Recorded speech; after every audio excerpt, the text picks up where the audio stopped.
अक्कलकोटी भक्त गणाचा रंगला हो सोहळा। स्वामी समर्थ नाम जपाचा लागे मजला लळा।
निशंक हो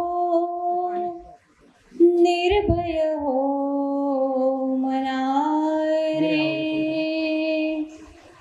प्रचंड स्वामी बळ पाठीशी रे।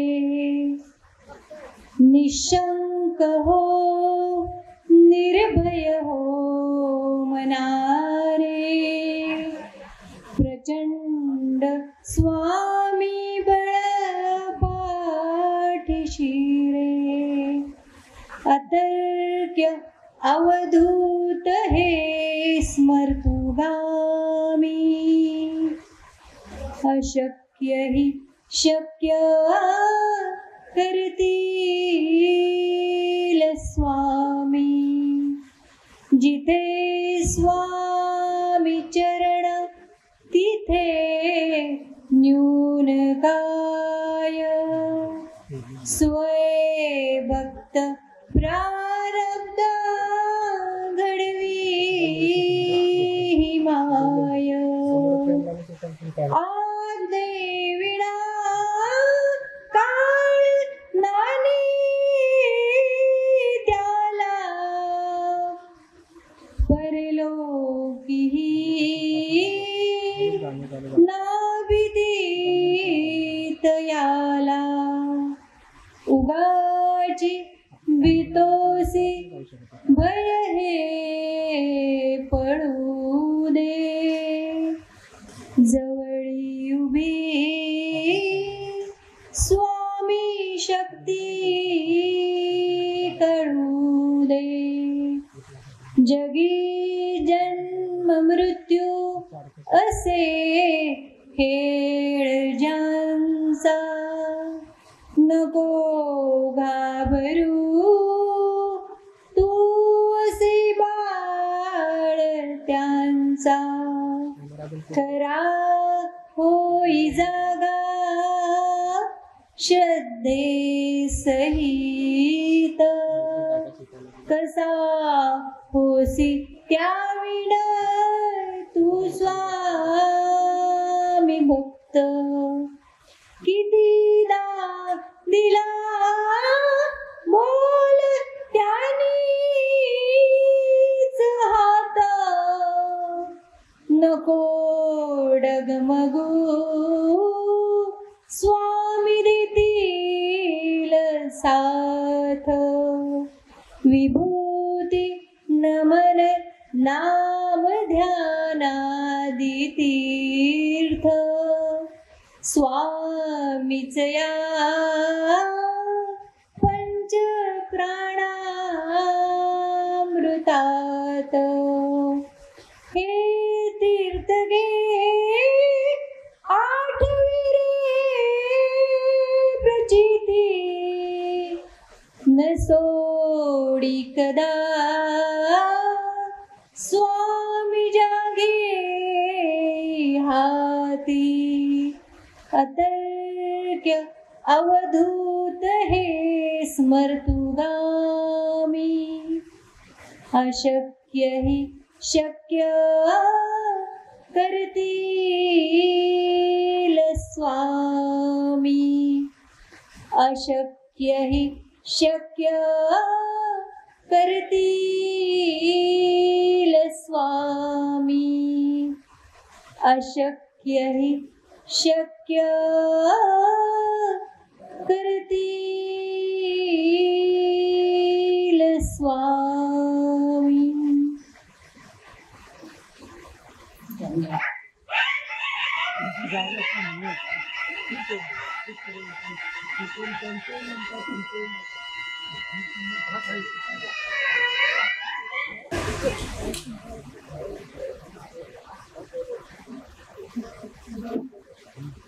श्री स्वामी समर्थ. अनंत कोटी ब्रह्मांड नायक राजाधिराज योगिराज परब्रह्म सच्चिदानंद सद्गुरु श्री अक्कलकोट निवासी श्री स्वामी समर्थ महाराज की जय. श्री स्वामी समर्थ महाराज की. बाहेर चहाचं होतं व्यवस्था, घेतलाय का चहा सगळ्यांनी? जयचा आवाजच येत नाही का? श्री स्वामी समर्थ महाराज की. चहा आणि बिस्किट दोन्ही एक सोबत आले.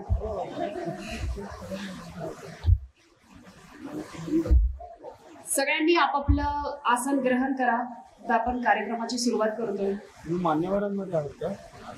प्रत्येकाला आपला सीट नंबर मिळाला असेल, नसेल मिळाला तरी जिथे जागा रिकामी दिसते तिथे तुम्ही बसून घ्या. महाराजांच्या या शुभ सोहळ्याला आपण आता सगळ्यांच्या शुभ उपस्थितीत सुरुवात करत आहोत. जर लहान मुलांनी चित्र काढले असतील स्वामींचे तर ते एका ठिकाणी इकडे जमा करायचे.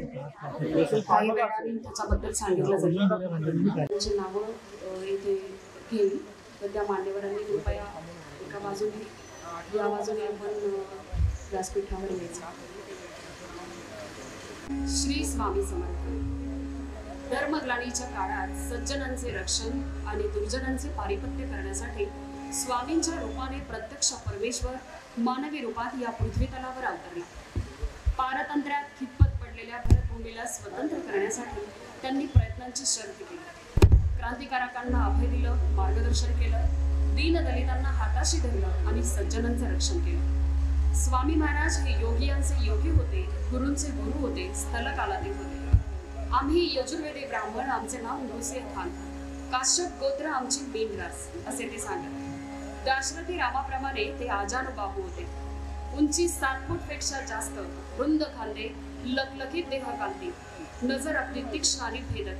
त्यांचा रागही भयंकर होता. एकदा रागावले की समोरच्याला जाळून भस्म करतील असे भय वाटायचे. मनात येईल तेव्हा कुठेही निघत. मग रात्र असो वा दिवस, राजवाडा असो वा वाळवंट, त्यांना कोणतेही विधिनिषेध नव्हते. कर्मकांडाचा तिटकारा होता. जात पात, सोहळे ओळे, धर्म पंथ, स्त्री पुरुष, रंकराव कोणताही भेद त्यांच्या ठाई नव्हता. निराहार नित्य तृप्त अशा अखंड आनंद स्थितीत असलेला हा महात्मा सांप्रदायिकता, दंभ, जाचक रूढी यांच्या विरुद्ध होता. साधकाने विशुद्ध अंतःकरणाने स्वतःला भगवंताच्या चरणी समर्पित करावे, तसेच जीवनातही हा शरणागत भाव जपावा, तरच आत्मा आणि परमात्म्याचा समन्वय घडतो, द्वैतभाव नष्ट होतो आणि जीव शिवाला प्राप्त होतो. ही सर्व समर्पण भावनेची शिकवण महाराजांनी आपल्या कृतीतून दिली आणि मीच राम होतो, मीच कृष्ण होतो याची साक्षही पदोपदी पटवून दिली. श्री आनंदनाथ महाराजांच्या मते श्री स्वामींचे प्रकटीकरण सन 418, तर स्वामी सुतांच्या मते हस्तिनापूर नजीक छेलीखेडे ग्रामी सन 1149 साली स्वामी महाराज प्रकट झाले. दोघांच्याही मते तिथी मात्र चैत्र शुद्ध द्वितीयाच. स्वामी सुतांच्या आदेशानुसार नगरचे पिंगळा ज्योतिषी नाना रेखे स्वामींच्या दर्शनासाठी अक्कलकोटला त्या काळी आले. वटवृक्ष मंदिरापासून नैऋत्येस मुरलीधराकडून डाव्या बाजूला अक्कलकोटच्या वेशीजवळ थोड्या उंचीवर शेख नुरुद्दीन नावाचा प्रसिद्ध दर्गा आहे. नाना रेखेंनी इथे स्वामींची कुंडली मांडली. चैत्र शुद्ध द्वितीया सन 1149 या तिथीनुसार मांडलेल्या या कुंडलीवर हळदी कुंकू व अक्षत वाहून स्वामींनी शिक्कामोर्तब केले. अरे देखता क्या है, नगारा बजाव असं सांगितलं. नानांनी उत्साहाने बेभान होऊन नगारा वाजवला आणि खुश होऊन महाराजांनी त्यांच्या हातावर टाळी मारली आणि नानांच्या हातावर विष्णुपद उमटलं. नाना रेखेंनी बडवलेला तो नगारा आजही शेख नुरुद्दीन दर्ग्यावर आपणास पाहावयास मिळतो. श्री स्वामी समर्थांसारख्या अवतारी विभूती वास्तविक ग्रहगोलांच्या अधीन नसतात. पंचमहाभूतांवर अधिराज्य गाजवणाऱ्या सिद्ध पुरुषांवर ग्रहांचा शुभाशुभ परिणाम कसा होणार? परंतु आपणही सर्वसामान्य जनांप्रमाणेच आहोत ही भासवण्याकरता त्यांच्या जन्मकुंडल्यांचा जन्म होतो. नाना रेखेंनी त्यावेळी महाराजांची मांडलेली जन्मपत्रिका आज सर्वत्र उपलब्ध आहे. चैत्र शुद्ध द्वितीया हा आमचा लग्नाचा दिवस असे ते म्हणत. त्यामुळे गेली 150 वर्ष ह्या स्थितीला महाराजांचा प्रकट दिन सर्वत्र साजरा होतो. कलकत्त्याच्या एका बॅरिस्टरने महाराज आपण कुठून आलात असे विचारताच प्रथम आम्ही कर्दळीवनातून निघालो असे महाराजांनी सांगितले. सन 1149 ला प्रकट झाल्यानंतर ते कर्दळीवनात गेले. त्यानंतर ते किती वर्ष तिथे राहिले, तिथून ते केव्हा निघाले याचा थांग लागत नाही. कर्दळीवनातून निघाल्यापासून आसे तो हिमाचल सुमारे 650 वर्षांच्या भ्रमंतीनंतर ते महाराष्ट्रात मुंबईत दाखल झाले. 25 वर्षे महाराज मुंबईत होते. त्यानंतर कल्याण, पळसदरी, पुणे, मग पुढे 12 वर्ष मंगळवेढा, मग बिदर, माणिकनगर, मोहोळ, सोलापूर अशी विविध क्षेत्रे भ्रमंती करीत 1856च्या ललिता पंचमीस ते अक्कलकोटला खंडोबा मंदिरात दाखल झाले. थोडक्यात चैत्र शुद्ध द्वितीया सन 1149 ला श्री स्वामी महाराजांचा या पृथ्वी तलावर अवतार झाला. त्यानुसार महाराजांचा जयंती उत्सव प्रथम अक्कलकोट मध्ये, नंतर मुंबईतील कांदेवाडी मठात 1870 पासून स्वामी सुतांनी सुरू केला. त्यानंतर गेली 150 वर्षाहून अधिक काळ अक्कलकोट सहित हजारो ठिकाणी उत्साहात लाखो लोकांच्या उपस्थितीत साजरा होतो. श्री स्वामी समर्थ महाराज हे अलौकिक सामर्थ्यवान अशा प्रत्यक्ष ईश्वराचे सगुण रूप आहे. ज्यांनी त्यांना पाहिले ते महत् भाग्यवान. प्रत्यक्ष ईश्वर मंगलमूर्ती सगुण रूपात जनमानसात वावरले. प्रभूंची ही किती विलक्षण लीला, कल्पनातीत वाटावी अशी, परंतु संपूर्ण सत्य. ते ब्रह्मांड स्वामी प्रत्यक्ष स्वरूपात पवित्र भारत देशी प्रज्ञापुरी अर्थात श्री क्षेत्र अक्कलकोट, अक्कल से खुदा पहचानना अशी ओळख सर्व ईश्वरोपासकांस पटवून दे. अवघ्या 130 वर्षांपर्यंत सगुण रूपात वावरत होते. यदा यदा हि धर्मस्य ग्लानिर्भवति भारत अभ्युत्थानम धर्मस्य तदात्मानं सुजाम्यहं परित्राणाय साधूनां विनाशाय च दुष्कृतां धर्मस्थापनार्थाय संभवामि युगे युगे. हे भगवान श्रीकृष्णांनी अखिल भारतवर्षास दिलेले आश्वासन पूर्ण करण्यासाठी स्वामी अवतरले आणि भक्तीचा आटलेला झरा पुन्हा दुथडी भरून वाहू लागला. महाराज हे महापुरुष होते. त्यांना जन्म मृत्यूचे स्थलकालाचे बंधन नव्हते. ते होते, ते आहेत आणि ते पुढेही अखंड आपल्या सोबत राहतील असा स्वामी भक्तांचा विश्वास आहे. त्यामुळे अनेक ठिकाणी असंख्य स्वामी भक्त आपापल्या परीने स्वामींच्या नामाचा प्रचार प्रसार करत आहेत. असाच आजचा स्वामी कृपांकित सज्जनांचा हा 4था स्नेह मेळावा या पुण्याच्या पुण्यभूमीत भरलाय. असंख्य स्वामी भक्तांनी त्यांना मागच्या 3 वर्षांपासून दाद दिली.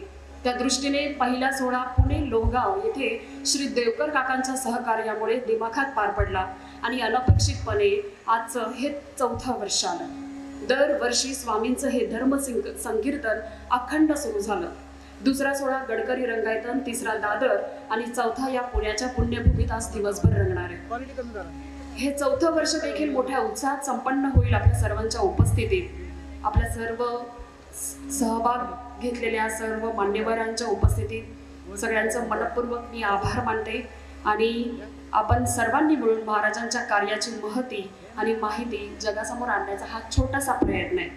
भक्त हो, आपल्यासारख्या करोडो मराठी माणसांच्या पूर्व पुण्याईमुळे स्वामींसारख्या चालत्या बोलत्या परमेश्वराचे दर्शन आपल्याला पावलोपावली घडणार आहे. आज दिवसभर आपण खऱ्या अर्थानं स्वामी कृपांकित असल्याची आपल्याला जाणीव होणार आहे, कारण हा सोहळा स्वामी कृपांकित सज्जनांचा आहे.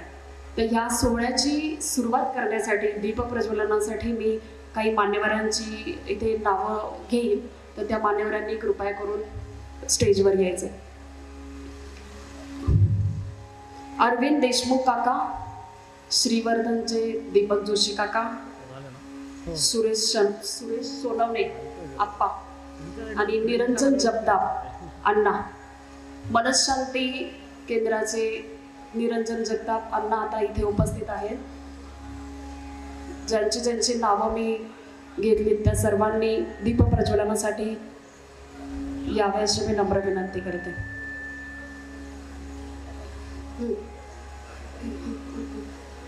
काय झालं?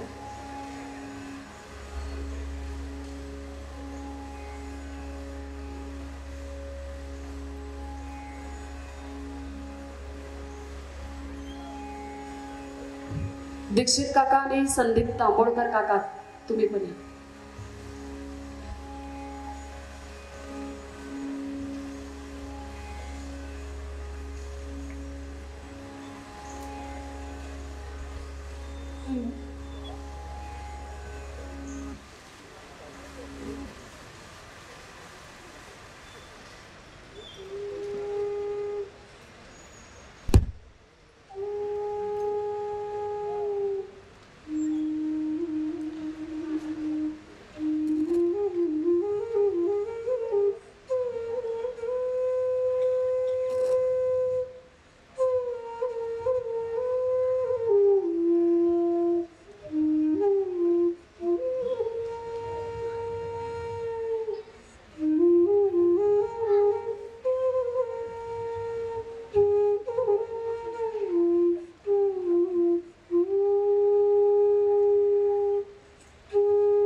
अनंत कोटी ब्रह्मांड नायक राजाधिराज योगिराज परब्रह्म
सद्गुरु ब्रह्मांड नायक राजाधिराज योगिराज परब्रह्म सच्चिदानंद सद्गुरु श्री अक्कलकोट निवासी श्री स्वामी समर्थ महाराज की, श्री स्वामी समर्थ महाराज की जय, स्वामी समर्थ महाराज महाराज की जय.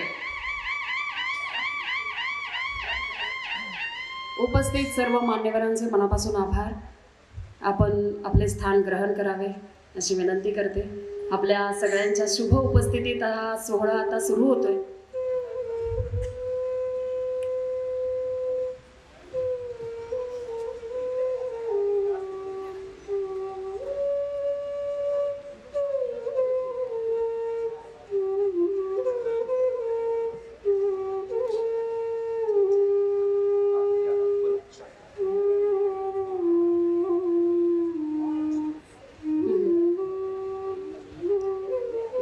मंगलमय वातावरणाची बरेच स्वामी भक्त वर्षभर वाट बघत असतात आणि आजचा दिवस आला.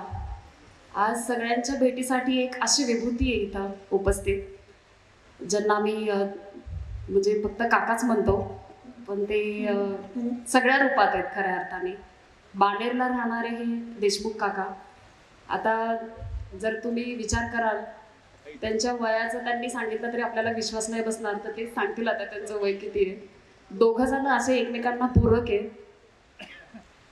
अखंड स्वामी स्वामी आणि स्वामी, म्हणजे जसं एखादा ते झापड लावल्यावर आपल्याला फक्त समोरच्याच गोष्टी दिसतात, तसं काकांना आणि काकूंना स्वामींच्या शिवाय त्यांच्या मुखातून दुसरं काहीच येत नाही. बरं नुसतं बोलणं नाही, पदर रचतात ते. बसल्या बसल्या बघता बघता त्यांना ते सुचवतात स्वामी आणि ते सुरू होतात. तर त्यांच्या मुखातून आपण त्या काही गोष्टी ऐकू. त्यांनी एक छोटीशी कविता केली आहे. आपलं सगळ्यांचं महत् भाग्य आहे खरं ते इथं उपस्थित आहेत आज. तर मी काकांना विनंती करेन तुम्ही. जय श्री स्वामी समर्थ. श्री अक्कलकोट निवासी स्वामी समर्थ हे दत्तात्रेयांचे आणि श्री नरसिंह सरस्वती स्वामीचे अवतारी पुरुष.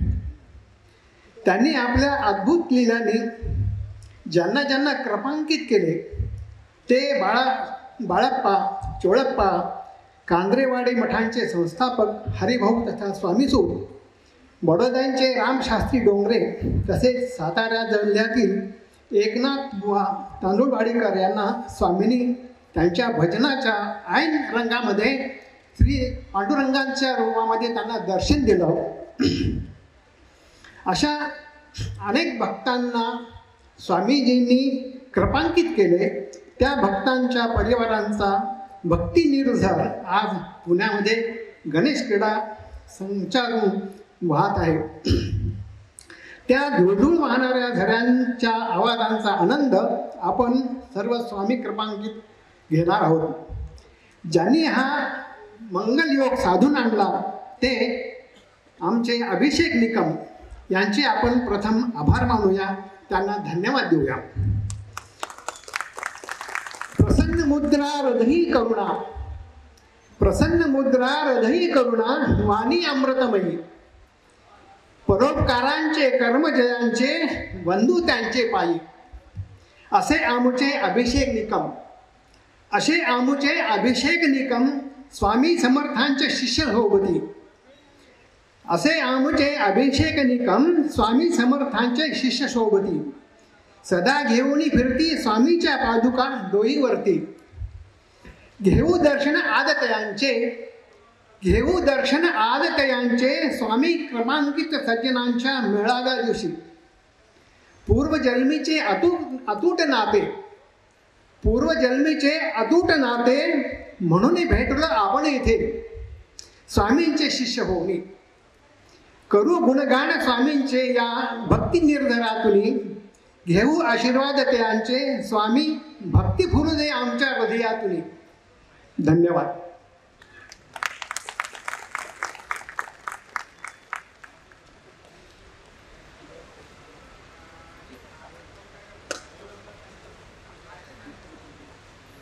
काका मला वाटलं स्वामींवर कविता आहे पण कविता चला ठीक आहे. धन्यवाद. मी मनोज वडनेरे काकांना विनंती करेन कृपया तुम्ही काका एक मिनिट, एक छोटासा आमच्याकडनं स्वामींकडनं एक छोटासा कौतुक तुमचं. अनंत कोटी ब्रह्मांड नायक राजाधिराज योगीराज परब्रह्म सच्चिदानंद सद्गुरु श्री अक्कलकोट निवासी श्री स्वामी समर्थ महाराज की जय।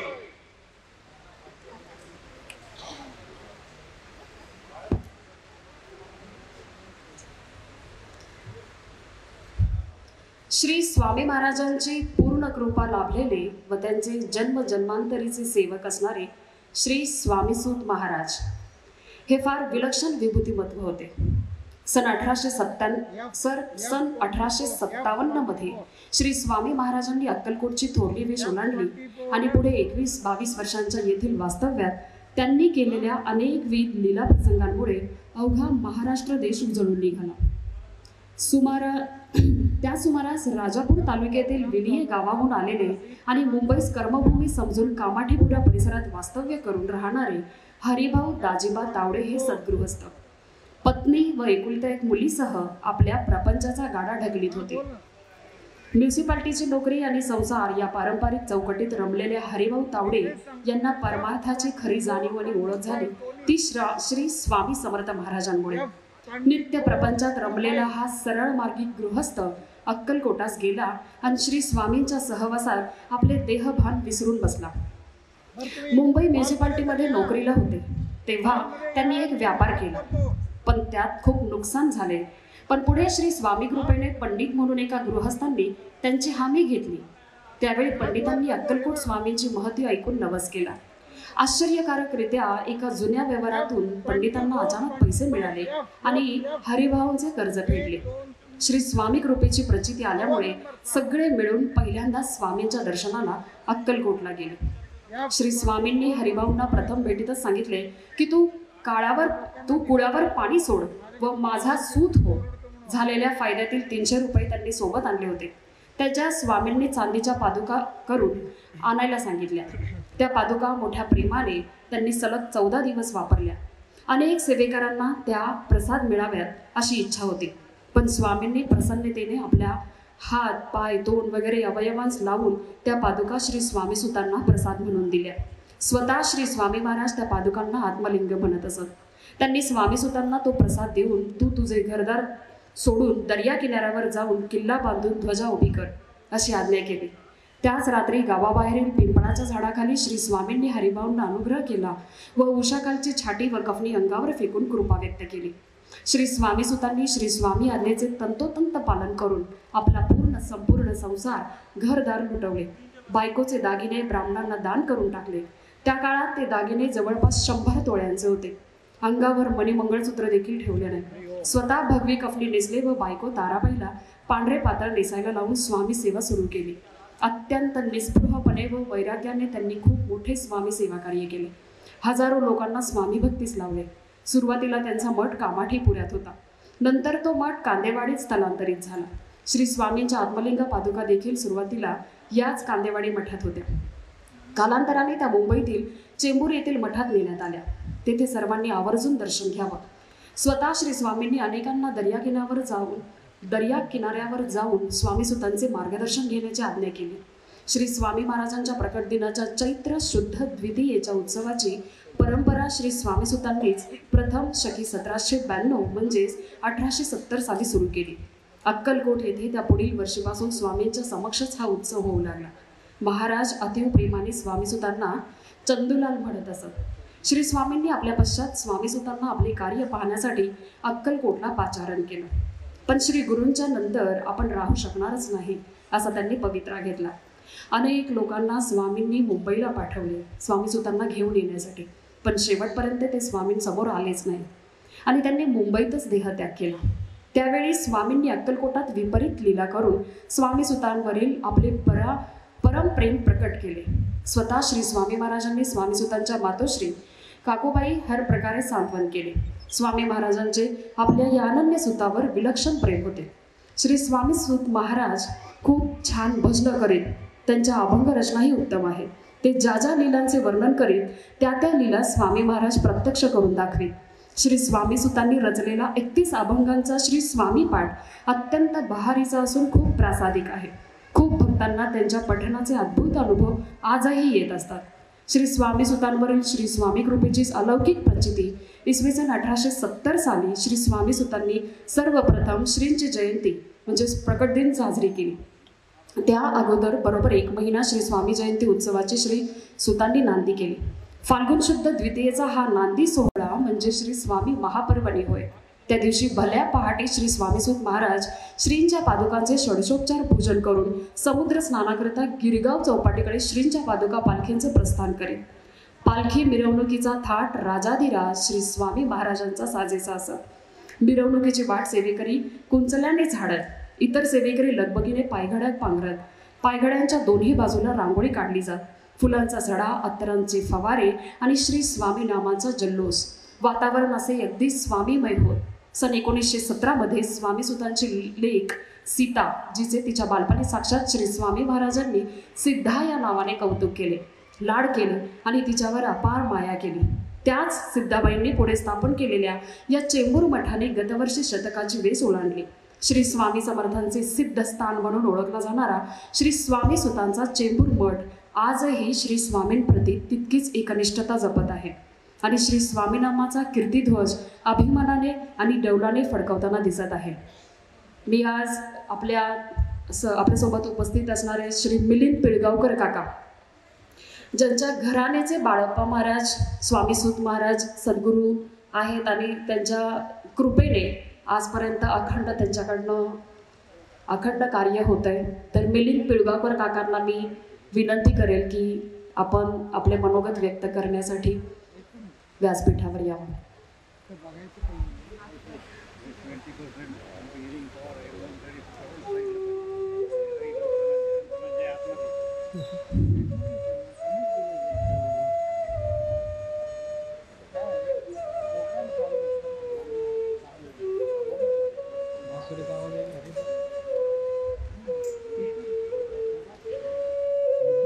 जेव्हा जेव्हा मान्यवर इथे येतील तेव्हा तेव्हा आपण स्वामीनामाचा जय जयकार करूया. त्यानिमित्ताने आपण आज स्वामींच्या ह्या कृपांकित सोहळ्यात उपस्थित राहून खरोखर कृपांकित असल्याची आपल्याला ती जाणीव होईल.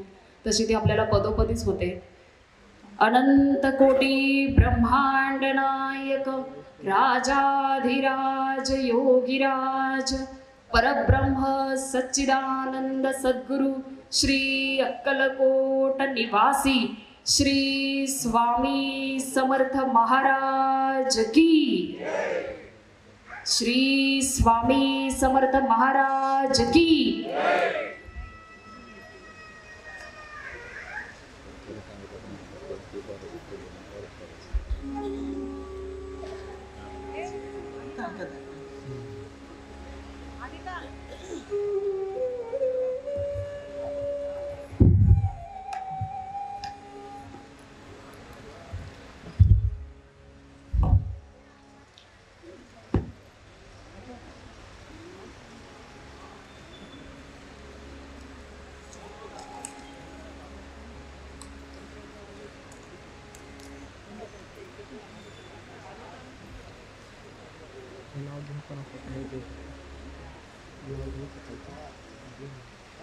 श्री स्वामी समर्थ महाराज के. निदान एकमेकाच्या आजूबाजूच्या त्या कानात तरी आवाज घुमू द्या. त्या पद्धतीने जर असं आजच्या दिवस बेंबीच्या देठापासून आपण नामस्मरण करूया. बोल अनंत कोटी ब्रह्मांड नायक राजाधिराज योगीराज परब्रह्म सद्गुरु श्री स्वामी समर्थ महाराज की. गुरुदेव श्री स्वामी सूत महाराज की. श्री स्वामी समर्थ. आता मनोगत ऐकायला जर सावध झालं असाल तर अगदी निवांत हात पाय अगदी आरामात सोडून बसा, कारण माझं मनोगत नाही आहे. आता मी जे काय मला जी आज सेवा दिलेली आहे ते स्वामी समर्थ महाराजांवरती थोडक्यात मी आम्हाला समजण्याच्या भाषेमध्ये व्याख्यान. आणि आजचा मला विषय दिलेला आपल्या आयोजकांनी स्वामी समर्थ महाराजांवरती श्रद्धा, भक्ती आणि प्रेम. कारण सर्वप्रथम चढते ती श्रद्धा. आपण श्रद्धा असल्याची ते हात म्हणून आपण आपले हात जोडले जात नाहीत. त्याच्यानंतर हळूहळू आपल्या मनामध्ये भक्ती होते आणि मग भक्तीतून आपले जे काय स्वप्न साकार होतात म्हणा किंवा जे काय आपल्याला होत असतं मग हळूहळू आपलं प्रेम जडतं. आणि याच विषयावरती आज मी थोडासा तुमच्याकडे बोलणार आहोत. त्यामुळे पुन्हा एकदा आपण थोडंसं स्वामी महाराजांचे जय जयकार करूया आणि सुरुवात करूया. पुन्हा बोलूया. अनंत कोटी ब्रह्मांड नायक राजाधिराज योगीराज परब्रह्म सद्गुरू सच्चिदानंद श्री स्वामी समर्थ महाराज की. दोन्ही हात वरिष्ठ करून बोला, महाराज की. गुरुदेव श्री स्वामी सुत महाराज की.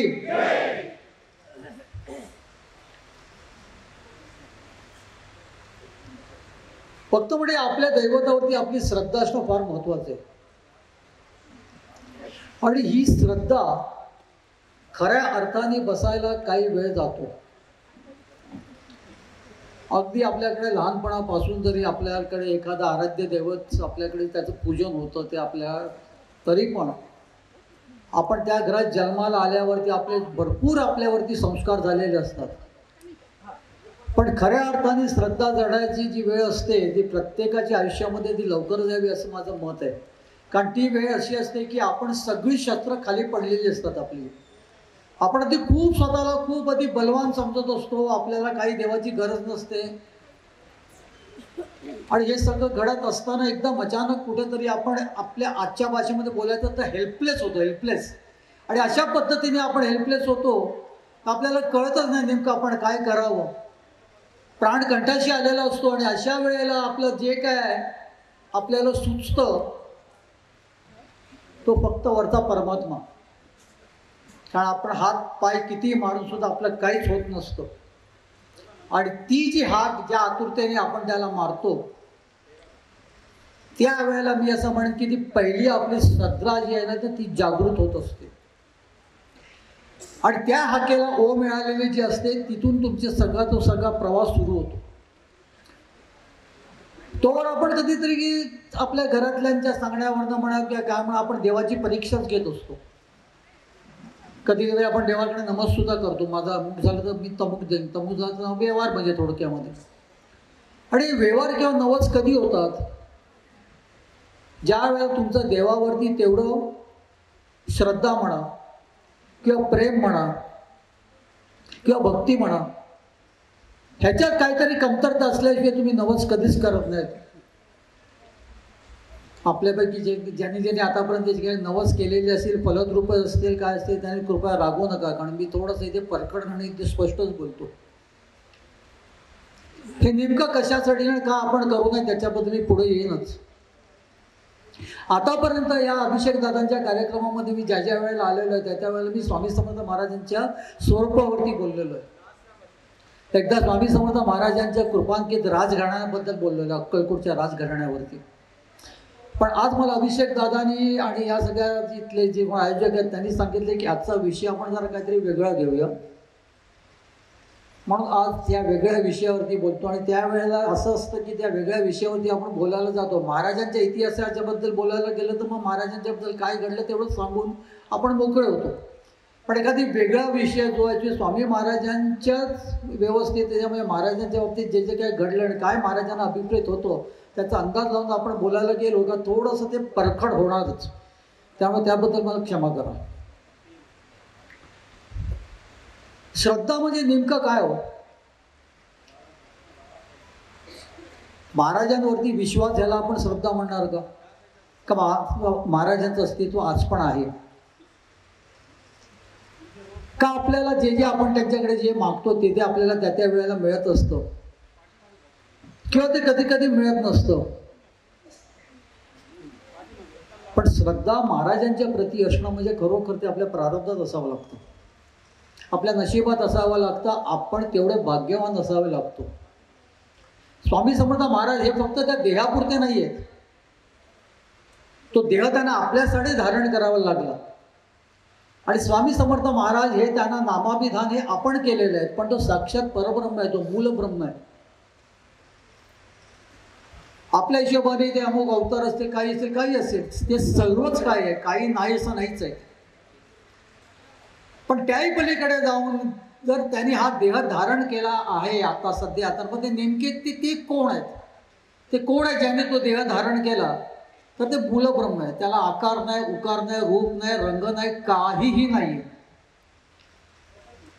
म्हणजे एखादं निखळ पाण्याचं स्वच्छ तांब्या आणि त्याच्यामध्ये जर स्वच्छ पाणी असेल आणि त्याच्यामध्ये जेव्हा तुम्ही डोक्यावरून बघाल तेव्हा तुमचा चेहराच तुम्हाला दिसणार, तुमचंच प्रतिबिंब तुम्हाला दिसणार. त्या पाण्याला रंग नसतो, काही नसतो, रूप नसतो, आकार नसतो, काहीच नसतो. आणि अशाच पद्धतीने स्वामी समर्थ महाराजांच्याकडे जे जे कोण त्यांच्याकडे गेले दर्शन घ्यायला, त्यांना त्यांचं आराध्य दैवत त्यांना महाराजांमध्ये दिसलेलं आहे. अहो यवनांचं, मुसलमानांचं बघा ना, त्यांना विचारलं की तुमचा अल्लाह कसा दिसतो, तर बघा आम्हाला माहिती नाही. अल्लाला आकार नाही, उकार नाही, निराकार आहे. पण अहमद अली रिसायचा ज्याने महाराजांना सुरुवातीला ती चिलीम दिली, रिकामी चिलीम, आणि ती रिकामी चिलीम स्वामी महाराजांनी ओढली, त्याच्यातून धूर काढला, तेव्हा त्याचं असं म्हणणं होतं की महाराज हे माझे अल्लाह इलाही आहेत. आणि त्या पद्धतीने त्यांनी जो अंगार काढला तो फक्त ते अंदाज लावलेला नव्हता. तर त्याच्या म्हणण्यानुसार त्यांनी चोळप्पांना त्याला हे असं सांगितलेलं की स्वामी समर्थ महाराज यांनी मला अल्लाच्या स्वरूपामध्ये दर्शन दिलेलं आहे. आता त्या निराकार अल्लाच्या स्वरूपामध्ये महाराजांनी त्यांना कसं दर्शन दिलं आणि त्याला नेमकं महाराजांमध्ये काय दिसलं ते त्याचा तोच जाणव.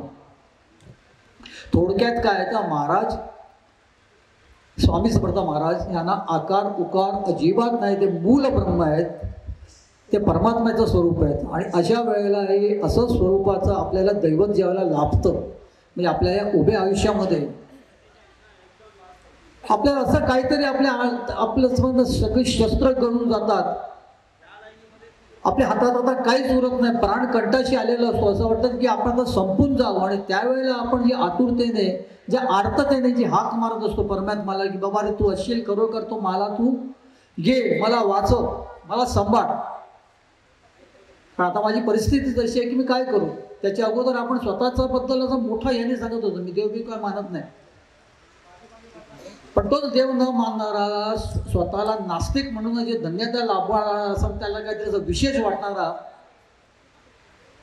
एकदम अचानक देवाला हाक मारतो, स्वामी समर्थ महाराजांना हाक मारतो. आणि ती आर्ततेची हाक असते, त्याला महाराजांना ओ द्यावंच लागतं. कारण महाराजांनी निर्माण केलेली अगंठ सृष्टी आहे, त्याच्यातलं एकही फूल जरी कोमेजलं तरी मला यावं लागतं, असं स्वामी समर्थ महाराजांनी खुद्द आनंदात महाराजांना सांगितलेलं आहे. त्यामुळे महाराज अत्यंत दयाळू, अत्यंत प्रेमळ. पण त्यांचं प्रेम आणि त्यांची दया यालाच फक्त आपण पात्र आहोत का? मध्यंतरी मला काही याची अशी माणसं भेटलेली जी आमच्या स्वामी समर्थ महाराजांच्या मठामध्ये, मी ज्या मठामध्ये नेहमी जातो, कांदेवाडीचा स्वामी सुतांत मठ, आता ताईंनी सांगितला तो, आणि किंवा ठाकूरद्वारचा मठ, त्या मठामध्ये काही लोक मला दिसायची, ती एकदम अचानक गायब झाली. मग गायब झाल्याच्या नंतर कितीतरी महिन्यांनी मला कुठेतरी ती भेटली. मी म्हटलं काय मठामध्ये येत नाही? खरं सांगू का पेळगावकर, आम्ही आलो खरोखर श्रद्धेने, आमच्या मनामध्ये स्वामी महाराजांच्या प्रती खूप भक्ती होती. पण मग यायचं का बंद केलं? सांगतो ना, आम्ही कितीतरी गुरुवार आलो, पण आमचे त्रास आहेत ते वाढतच गेले, आमची संकट वाढत गेली. आणि त्यानंतर ते सांगता सांगता त्यांनी मला एक असं छानसं वाक्य बोलून गेलं. छान म्हणजे अगदी विनोदास्पद. खरं सांगू का, ज्यांना लाभले त्यांना लाभले, आम्हाला काय महाराज लाभत नाहीत. मी त्या माणसाकडे अगदी हातबीत मिळून नमस्कार केला आणि ताबडतोब निघालो. कारण त्याच्या पुढे तो काय बोलणार ते मला काही अजिबात कल्पना नव्हती. महाराज लाभत नाहीत. आपल्यापैकी कितीतरी लोक आपण स्वामी भक्त आहोत, स्वामींकडे आपण अगदी पूर्णतः आपण पूर्ण झुकून दिलेले आहेत. तूच मारायचं, तूच तारायचं, काय करशील ते माझं तूच कर, तुझ्या पलीकडे अलीकडे मला कोणीही माहिती नाहीये. माझं आराध्य दैवत फक्त आणि फक्त आणि फक्त तूच आहेस, तूच माझी आई आहेस, तूच माझा बाप आहे. प्रामाणिकपणे अशा पद्धतीने महाराजांना बघणाऱ्या लोकांनी सांगावं की महाराज नेमकं काय, महाराजांनी त्यांना सांभाळलं नाही का? प्रश्नच नाही. त्यावरती मी माझ्या व्याख्यानात आणि माझ्या YouTube चॅनलमध्ये सुद्धा मी कितीतरी वेळ असं सांगितलेलं आहे एक उदाहरण दिलेलं आहे जे मला सुचलं ते. बघतो, मला एक गोष्ट सांगा, आपण रस्त्याने चालत असताना आपल्याला एखादा घाणेरडा रुमाल दिसतो, शेंबूड बिंबूड त्याला भरपूर पुसलेला, त्याच्यात ओकलेला एकदम घाणेरडा रुमाल. आपण काय करतो? वाट बदलून जातो. आपण त्या रुमालाकडे बघतच नाही. बघितल्या क्षणी आपल्याला उलटीसारखं वाटतं. महाराज तो रुमाल उचलतात. स्वामी महाराज तो रुमाल उचलतात आणि तो रुमाल आपण असतो. आपल्या संबंध कर्माने आपले जे काही कृत्य केलेले असतो आपण आयुष्यभर, ह्या जन्मी गेल्या जन्मी सगळंच काय ते आपल्याला माहिती आहे. आणि आपण एकार्थी बरपटलेलेच असतो. आणि ज्या क्षणी महाराज आपल्याला उचलतात, महाराज तो घाणेरडा रुमाल जेव्हा उचलतात, तुम्ही अशी अपेक्षा का करता की महाराजांनी तसाच्या तसा तो रुमाल जपून ठेवावा? आपले कपडे एखादा मळलेला असते तर आपण किती ते घासतो, किती पुसतो, त्याच्यावरती वेळ प्रसंगी आहे की ते ब्लिचिंग वगैरे सगळं काय घालतो, पण कपडा मात्र पांढरा शुभ्र व्हायला पाहिजे. आणि पांढरा शुभ्र करून आपण तो बाहेर काढतो. महाराज तेच करतात. महाराज आपल्याबद्दल तेच करतात. आपल्याला सगळ्या घाणेरड्या कृतीतून पूर्णतः मुक्त करतात, सगळं साफ करतात, आपलं चारित्र्य पूर्ण व्यवस्थित करतात. कारण आपल्याला नंतर पुढे स्वामी भक्त म्हणून मिळवायचं असतं. तोपर्यंत आपल्याला समजलेलं असतं की स्वामी समर्थ महाराजांची भक्ती म्हणजे आपली किती श्रीमंत आहे. स्वामी चरित्र सारामृतामध्ये एक वाक्य आहे, आम्ही आहोत स्वामी भक्त मिरवू नये गावात.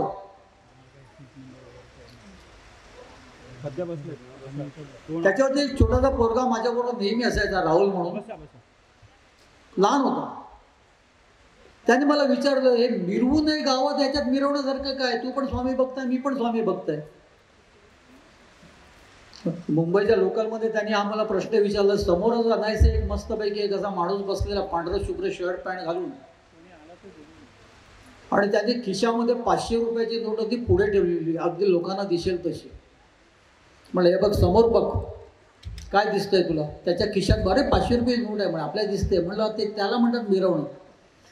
अरे 500 रुपयाची नोट त्याच्याकडे आहे, ती तो खिशात घालून मिरवतोय की माझ्याकडे 500 रुपयाची नोट आहे. बरोबर, त्या 500 रुपयाच्या नोटीसाठी त्यांनी ते त्या पद्धतीचं शर्ट शिवलं असावं की मी ती नोट अशी ठेवीन आणि सगळ्या लोकांना दाखवीन की माझ्याकडे 500 रुपयाची नोट आहे. अहो, तर 500 रुपयाची नोट किंवा 1000 रुपयाची किंवा 2000 जे काय असेल ते पैसे तो मिरवतो. तर स्वामी भक्ती किती श्रीमंती आहे की फक्त आपल्याकडे हे बसले फक्त स्वामी भक्तच सांगू शकतील. आणि म्हणून तिथे त्यांनी सांगितलेलं आहे की आम्ही आहोत स्वामी भक्त, हे मिरवू नये गावात. मग नेमकं काय करावं? आपण स्वामी भक्त आहोत, आपल्याला स्वामी महाराजांवरती अतूट श्रद्धा आहे. महाराज पदोपदी आपल्याला सांभाळतात, महाराज पदोपदी आपल्याला जपतायत, महाराज पदोपदी वेळ प्रसंगी आपल्याला शासन सुद्धा करतायत. आणि ते शासन आपण निमूटपणे सहन करतोय.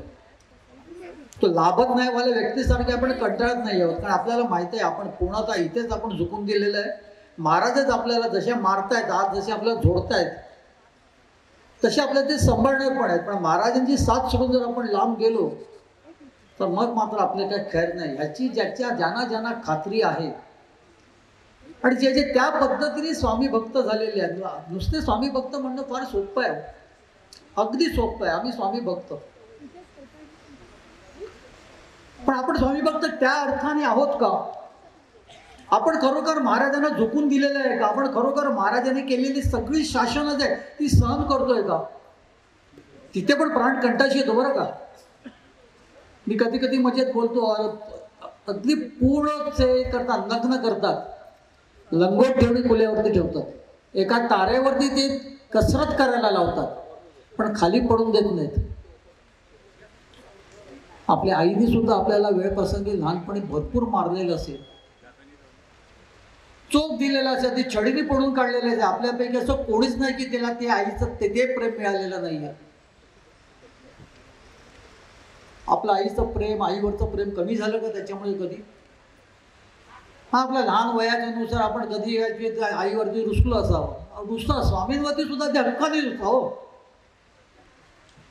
तेवढं प्रेम, तेवढी श्रद्धा, तेवढी भक्ती असल्याशिवाय तुम्ही तुमच्या दैवतावरती सुद्धा रुसणार नाही. मी स्वतः कितीतरी वेळ रुसलेलो आहे, खूप वेळ रुसलेलो आहे.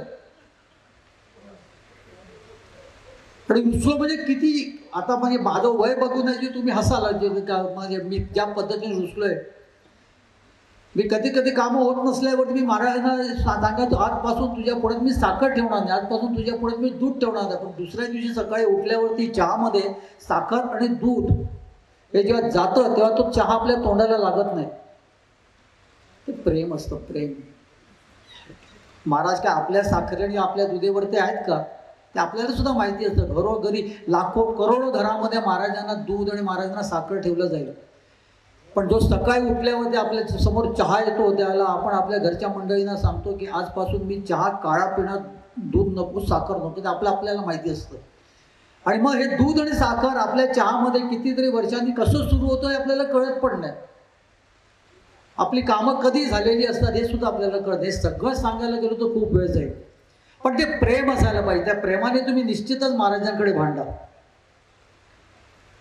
अगदी भक्कमपणे भांडा. तुम्ही कुठच्याही पद्धतीने काहीच त्याची ठेवू नका. पण त्याच्या पाठी प्रेम असायला पाहिजे. आणि अशा पद्धतीची ज्या वेळेला श्रद्धा असते ना ती खरी श्रद्धा. ती खरी श्रद्धा. श्रद्धा म्हणजे अगदी नेहमीच जाऊन तिथे स्वामी महाराजांच्या समोर ती बगळ्यासारखं डोळे बंद करून बसणं आणि कुठेतरी आपण महाराजांच्याकडे स्मरणं आणि मग त्याच्यानंतर काय ते चुकल्यावरती 10 वेळा तोंडात मारून घेणं याला श्रद्धा म्हणत नाही, याला म्हणतात भीती. महाराजांवरती प्रेम केलं, महाराजांवरती श्रद्धा तुमची एकदा बसली का तुम्हाला महाराजांची भीती वाटणार नाही. मग तुम्ही तुमच्याकडून ज्या ज्या वेळेला चुका होतील काय काय होती त्याला तुम्हाला असं वाटेल नाही आपला बाप कोणतरी आहे आपल्याला शासन करायला, आपल्याला शिक्षा द्यायला, आणि तो आपल्याला सुधरवणार, आपल्याला वटणीवरती लावणार. ते व्यवस्थितरित्या आपलं तो पालनपोषण सुद्धा तेवढ्याच जोमाने करणार. स्वामी बघतो आपल्याला कधी थांबणं गरजेचं आहे हे सुद्धा योग्य वेळेला कळायला पाहिजे. आपण अशा पद्धतीने श्रद्धा जेव्हा स्वामी महाराजांवरती ठेवतो तेव्हा निश्चितच आपलं एक पद्धतीने महाराजांची संधान आपलं लाभतं. आपल्याला आपलं स्वामी समर्थ महाराजांची एक पद्धतीने कनेक्शन होतं, नकळत होत असतं आणि ते आपल्याला कळत असतं. काचेच्या पलीकडे जे कोण स्वामी महाराज आहेत त्यांचा आपल्याबरोबर रिस्पॉन्स आपल्याला मिळत असतो. अगदी साध्या आणि सोप्या भाषेत तुम्हाला समजेल अशा भाषेत मी सांगतो, रिस्पॉन्स. आणि तो आपल्यालाच कळत असतो फक्त. आणि हे जे काय कळत असतं, हे जे काय महाराजांच्याकडे तुम्ही बसत असता त्याला तुम्ही उपासना म्हणा काही म्हणा, जेव्हा तुम्ही महाराजांशी एकरूप होतात आणि त्याला महाराजांकडून तुम्हाला जो रिस्पॉन्स मिळत असतो तो एक खरा भक्त असेल आणि खरा जर त्याची श्रद्धा असेल तर तो त्याच्या पुरताच ठेवतो. इथे योग्य रीतीने कुठे थांबणं जे मी तुम्हाला बोलतो ना ते आपली झोळी भरते हे जेव्हा तुमच्या लक्षात येतं तेव्हा ते गावभरती हे बघा माझी झोळी भरत आली हे सांगण्याची गरज नाही. आणि त्यावर आपण स्वतःचा मोठेपणा करून घेण्याची सुद्धा गरज नाही. कारण तुम्ही अगदी योग्य ट्रॅकवरती आल्यावरती ह्या सगळ्या गोष्टी सहज घडत असतात. काही अर्थाने तुम्ही स्वामी महाराजांचे भक्त झालेले असतात. भक्त आपण म्हणायचो, स्वामी भक्त वेगळे. स्वामीसोबत महाराज स्वामींचे भक्त होते, बाळप्पा स्वामींचे भक्त होत्या. खऱ्या अर्थाने जसं बघायला गेलं तर आपण याचकच. पण ठीक आहे, आपण जे स्वामींवरती आपली श्रद्धा आहे, स्वामींवरती प्रेम बसलेलं आहे, आपण स्वतःपुरते आपण भक्त म्हणून घेऊ शकतो, तिथपर्यंत सगळं ठीक आहे. पण त्यानंतर आपण महाराजांकडे दुसऱ्यांची मध्यस्थी करणं. पिळगावकर स्वामी महाराजांचा निस्सीम भक्त आहे बरं का, एकदम निस्सीम भक्त. आपण त्यांच्याकडे जाऊया आणि त्यांना आपण सांगूया आपली काय कामं होत नसतील तर. आणि त्यावेळेला पिळगावकर हे 2 कान उघडून ज्याला तुमच्या समस्या ऐकायला बसतो आणि सांगतो की ठीक आहे मी महाराजांना सांगतो तुमच्याबद्दल. त्यावेळेला तुमच्या भक्तीला आणि तुमच्या श्रद्धेला आणि तुमची जे काय स्वामी भक्त स्वतःला तुम्ही म्हणून घेत आहेत त्याला उतरती कळा लागायला सुरुवात झाली असं समजायचं. कारण महाराजांकडे मध्यस्थी करण्याची अजिबातच गरज नसते कधी कोणालाही. महाराज ही आपली आई आहे, आई म्हणून तिच्याकडे प्रेम करा. तुम्ही जेव्हा भावंड असता ते एकमेकाकडे किंवा आईकडे काय पाहिजे ते वडिलांकडे सांगता का? वडिलांकडे काय पाहिजे ते एक वेळ तुम्ही आईकडे सांगा. कारण आईवरती तुमचा तेवढा हक्क आहे, आईवरती तुमचं तेवढं प्रेम आहे. आईकडे मध्यस्थीची तुम्हाला गरजच नाहीये. आणि आईला पण कळत असतं नेमक्या वेळेला तुम्हाला काय पाहिजे असतं ते. तिथे मागण्याची गरज सुद्धा लागत नाही. आणि एखादी गोष्ट मिळत नाही तुम्हाला आईकडून, त्यावेळेला कुठेतरी तुम्ही जर तेवढं जर सुजाण झालेलं असाल तोपर्यंत, म्हणजे अगदीच लहान वयामध्ये तुम्हाला मिळत नाही म्हणून तुमची नेहमीची तक्रार असेल, पण त्याच्यानंतर पुढे तुम्ही सुजाण झाल्यावर तुम्हाला कुठेतरी कळत असतं की ती गोष्ट आपल्याला योग्य नाही आहे म्हणून ते आपल्याला मिळत नाही, म्हणून आपली आई आपल्याला देत नाही आहे. पण आपण कोणाची मध्यस्थी करत नाही. आणि म्हणूनच स्वामी समर्थ महाराजांकडे कोणासाठीही आपण मध्यस्थी करू नये. उलट आपल्याकडे जर कोण आलं तर आपण त्यांना सांगावं की बाबा रे, स्वामी महाराजांकडे मध्यस्थी कधीच चालत नाही. तू तिथे जा, महाराजांचा कश पकड. मी कधी कधी सांगतो गमतीने, आमच्याकडे काय पोरं येतात, पण स्वामी महाराजांना त्या काहीतरी बोलतोय ना म्हणजे हा सिद्ध असं समजूनच येतात बरं का. आल्या आल्या तर सरळ स्वामींच्या ऐवजी आपल्याच पायावरती पडतात. पायावरती पडतात, हात बीत जोडून एवढे असे काय होतं की अरे बापरे, अगदी एकदम गोगल गाईसारखे. माझं असं काम नाही होतो, तसं नाही. तर म्हटलं मी काय करणार, म्हटलं मी वाचतो, शोध घेतो. महाराजांनी मला जिथे जिथे हिंडायला लावलं तिथे हिंडतो, तिथून माहिती घेतो आणि तेवढी पुढे मी तुमच्यापर्यंत पोहोचवतो. स्वामी महाराजांची माहिती सांगतो म्हणून तुम्ही मला सांगणार तुमच्या समस्या आणि मी ऐकणार आणि मी महाराजांकडे प्रार्थना करणार आणि जे काही घडतंय तो माझा रुपये सुद्धा मोडेल. वरती काय मिळायचं सोडूनच दे, माझ्याकडे जो काय रुपया जो ठेवलेला आहे महाराजांनी तो सुद्धा मोडून जाईल. मग इथे हा भाग असायला पाहिजे, इथे हे तुम्ही याची सतर्क असायला पाहिजे का तुम्हाला नेमकं थांबायचं कुठे आहे हे फार गरजेचं आहे. आणि हे जर तुम्हाला कळलं नाही तर तुम्ही आतापर्यंत मिळवलेलं आहे ते सगळं गमवायला सुरुवात झाली असं समजा. पण अशी माणसं काही करणारी असतात. मी कोणाचं नाव घेत नाही काय नाही, मी सुरुवातीला सांगितलं थोडं मी पडकर होणार, कारण मनात जे आहे मनातलं ते पूर्णतः तुमच्या पुढे आणणार. आपल्याकडे अशी काही माणसं दिसतात की स्वामी महाराजांची मध्यस्थी करतात. दर गुरुवारी त्यांच्याकडे काय ना काय असं होत असतं. मग तिथे खूप स्वामी भक्तांची लाईन लागते, स्वामी भक्त सो कॉल्ड. आणि अशी लाईन लागून त्यांच्याकडे मध्ये प्रार्थना केली जाते. आळीपाळीने तो जो कोण ग्रस्त असतो तो तुम्हाला समोर बसवतो. बाजूला स्वामी महाराजांचा फोटो पण असतो, भला मोठा असतो कधी कधी. तर तो तुम्हाला विचारतो सगळं काय करतो आणि मग त्याच्यानं आणि तो चांगला मस्तपैकी म्हणजे काल परवाकडे तो जर चाळीतल्या खोलीत असेल तर हळूहळू तो फ्लॅटमध्ये जातो. मागच काय ना बाबा, स्वामी भक्ती बघा त्याची किती आहे. आम्ही जाऊन त्यांच्याकडे सांगतो अरे पण तुम्ही जाऊन तिथे डोकं टेकता काय काय करता ते सरळ उठून येता का नाही, सरळ कसं उठून येईल, ते महाराजांचं स्थान आहे हो. ते काहीतरी आम्ही ठेवतोच. आणि मग ह्याच्यातून तो चाळीतला माणूस फ्लॅटमध्ये जातो, फ्लॅटमधला माणूस नंतर हळूहळू बंगल्यापर्यंत पोचतो. आणि आपल्याला असं वाटतं खरोखर जो तो चुकीचं वागत असेल आणि खरोखर जो तो स्वामींची मध्यस्थी खोटी मध्यस्थी करत असेल तर मग हे महाराज त्याची वरवरडी कशी काय करतायत. पण एक गोष्ट लक्षात घ्या बघतो, आज तुम्ही सचोटीचे बघतात, अगदी मनापासून बघतात. महाराजांना ते मनापासून बसतायत आणि महाराजांना एखादी गोष्टी आवडत नसेल ती आपण शक्यतो न करण्याचा प्रयत्न करतोय. आपण प्रापंचिक आहोत. त्यामुळे अशी तुम्ही अपेक्षा करूच नका की अगदी तुम्ही सरळ वाईट एकदम माझ्यामध्ये राहाल. वाईट झोनमध्ये राहणं आपल्याला शक्य नाही. आपण धंदा व्यवसाय काय आपण करत असतो तिथे आपल्याला नमती बाजू घ्यावी लागते. नाही ते आपल्याला धंदे करावे लागतात. म्हणजे अगदी साफ चुकीचे धंदे असं म्हणत नाही मी तुम्हाला, पण कुठेतरी काहीतरी आपल्या चुकीचं काहीतरी आपल्या आयुष्यामध्ये होत असतं. प्रपंच आहे आपला, तो आपल्याला चालवायचा असतो. आपली फॅक्टरी असेल तर ती 10-15 माणसांना सांभाळावं लागतं आपल्याला. मी त्याच्याबद्दल म्हणत नाही, पण अशा पद्धतीने तुम्ही चुकीची कामं करत असलेली माणसांची भरभराट होते आणि सगळं काय होत असतं. आणि आपल्यासारखी माणसं स्वामी महाराजांना अगदी मनापासून बसतात, मनापासून महाराजांना बाबा माझ्याकडून काही चूक होणार नाही, माझ्याकडून नकळत कोण जरी दुखावला गेला तरी मी येतो आणि महाराजांच्याकडे माफी मागतो.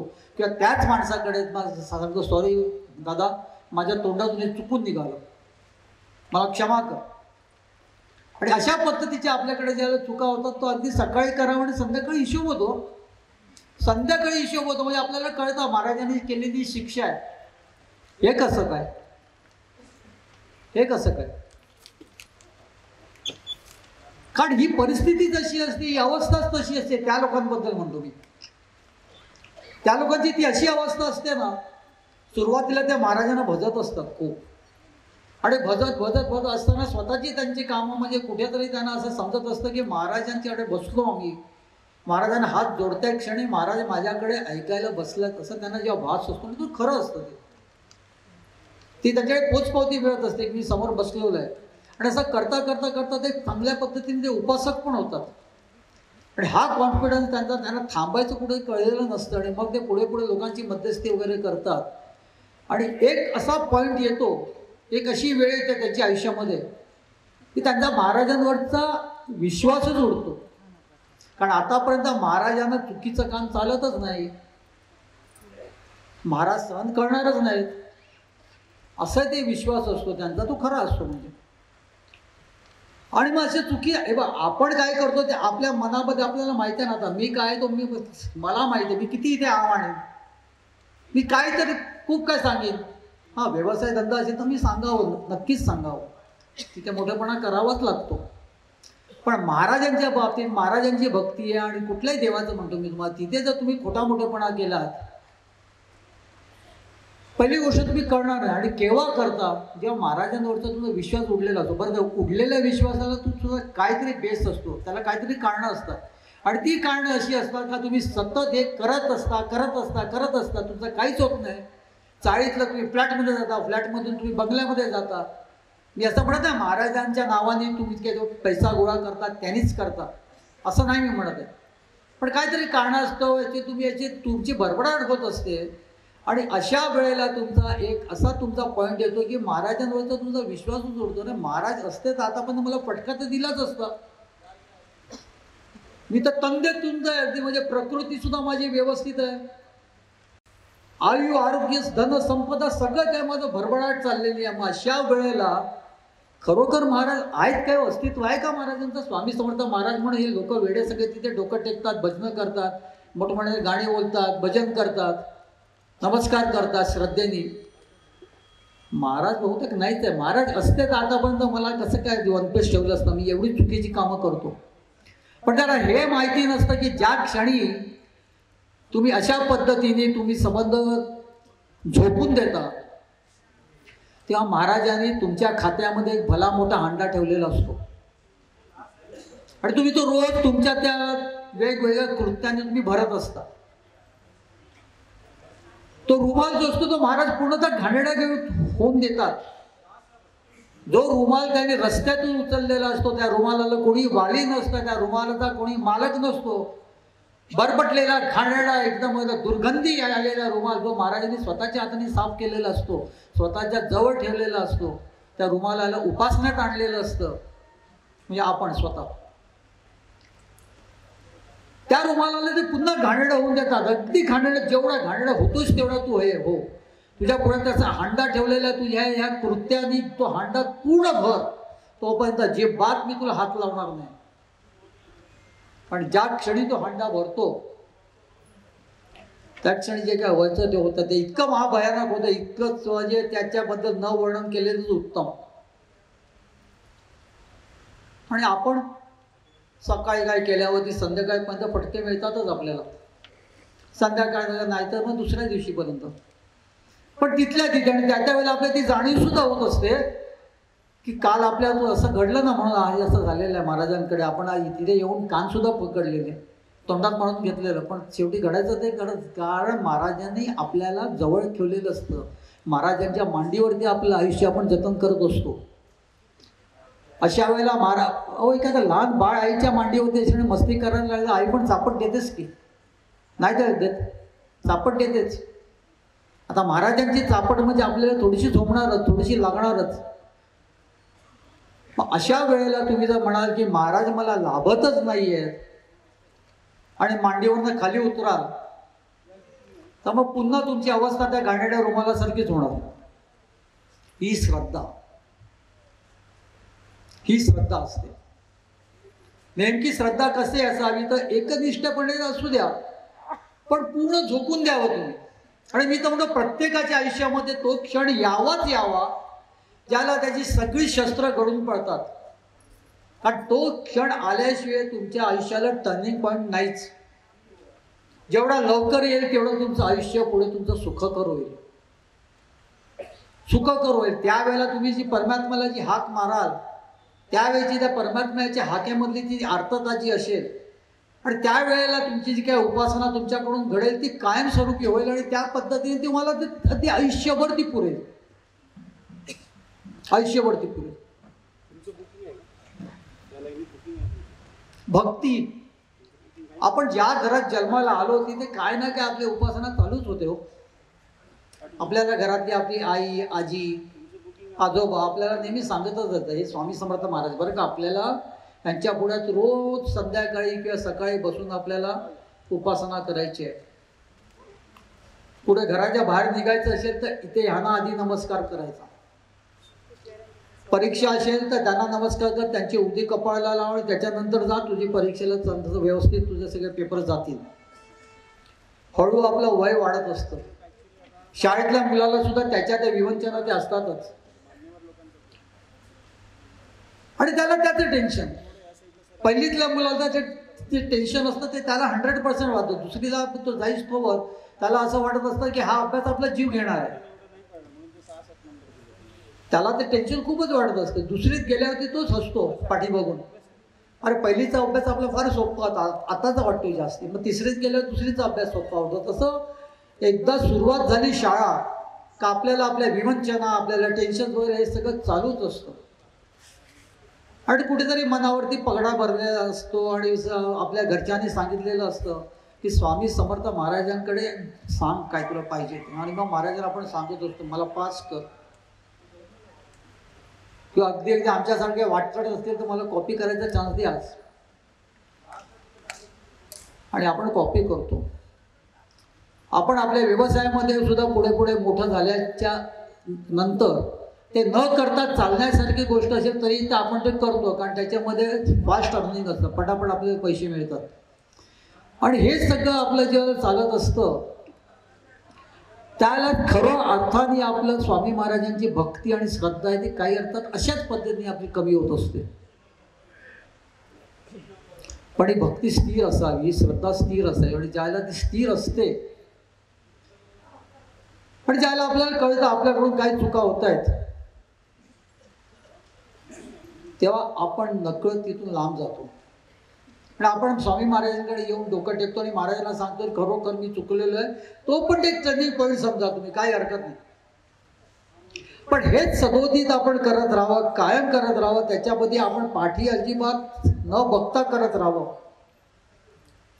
मध्यंतरी मी एक एपिसोड केलेला आहे, भिऊ नकोस मी तुझ्या पाठीशी आहे म्हणा, किंवा इतर जे काय स्वामी महाराजांचे जे काय ब्रीद वाक्य म्हणून आज आपण समजले जातात ते आपण आपल्याला गृहीत धरणं. तुम्ही तुमच्या घरातल्या लहान मुलाला सांगणं बाबा हे पण स्वामी महाराज काय म्हणतात, भिऊ नकोस मी तुझ्या पाठी. अरे त्या मुलाला आधी वर्तन शिकवा, कसं वागणं आहे ते शिकवा, काय चुकीचं आहे आणि काय बरोबर आहे ते सगळं तुम्ही सांगण्याच्या अगोदर किंवा ते समजण्याचं त्याचं वय होण्याच्या अगोदरपासून त्याला जर तुम्ही सांगितलं की महाराज तुमच्या पाठीशी आहे, घाबरू नको, तर प्रत्येक त्याच्या कृतीमध्ये तोच तो विचार करणार. पण ह्या गोष्टी न सांगणं हेच खरोखर आपण स्वतः गृहीत धरावं का महाराजांची ब्रीद वाक्य. याच्यावरती मी जेव्हा व्हिडिओ केला त्याला मला खूप ट्रोल करण्यात आला आणि ते त्याच्यावरती मला मग दुसरा व्हिडिओ करावा लागला. पहिल्या व्हिडिओमध्ये मी जेव्हा सांगितलं तेव्हा लोकांचं म्हणणं असं होतं कोणी लावून घेतलं आणि त्यांच्या आयुष्यामध्ये त्याचा जर उपयोग होत असेल, महाराजांवरती त्यांची श्रद्धा होत असेल तर मग त्यात गैर काहीच नाही आहे, त्याच्यात गैर काहीच नाही आहे. पण त्याच्यानंतर हे नेमकं महाराज तुमच्या पाठी आहे ती कधी समजावं, आपण कुठल्या कामामध्ये समजावं. आज मी माझ्या परीक्षेला कॉपी करायला मला तिथे बसलेलो आहे, छोट्या छोट्या चिठ्ठ्या घेऊन गेलेलो आहेत आणि ते करण्यासाठी मी घरातून निघताना जर महाराजांना सांगितलं की महाराज तुम्ही सगळ्यांना सांगता भिऊ नको पाठीशी, माझ्या पण पाठीशी तुम्ही आज आहात आणि म्हणूनच मी कॉपी करतो, मी पकडला जाऊ नये, योग्य आहे का? म्हणजे आपल्याला माहिती पाहिजे ना. जर खरोखर पहिली गोष्ट म्हणजे महाराजांनी भिऊ नको मी तुझ्या पाठीशी, कुठे कोणी काय म्हटलं हे सुद्धा आपल्याला माहिती नसतं. त्याचा संदर्भ काय तो सुद्धा आपल्याला माहिती नसतो, पण अशा पद्धतीने आपण लहानाचे मोठे होत असतो. आणि हे लहानाचे मोठे जेव्हा होत असतो तेव्हा आपण स्वतःला स्वामी भक्त म्हणत होत असतो. आपल्याला असं वाटत होतं की आपली जी स्वामींवरची जी श्रद्धा आहे, स्वामींवरची जी भक्ती आहे ती सगळी खरी आहे. पण असा आपण कधीच विचार करत नाही की आपल्याकडून नेमकं घडतंय काय. मग पुढे पुढे जाऊन आपण आपलं जे काही आपली वर्तन असते ती आपली चालूच असते आणि आपण कर्मकांड करायला लागतो. दर गुरुवारी महाराजांच्या पुढे बसणार आणि स्वामी चैत्र सारामृतामधल्या 3 अध्याय वाचणार.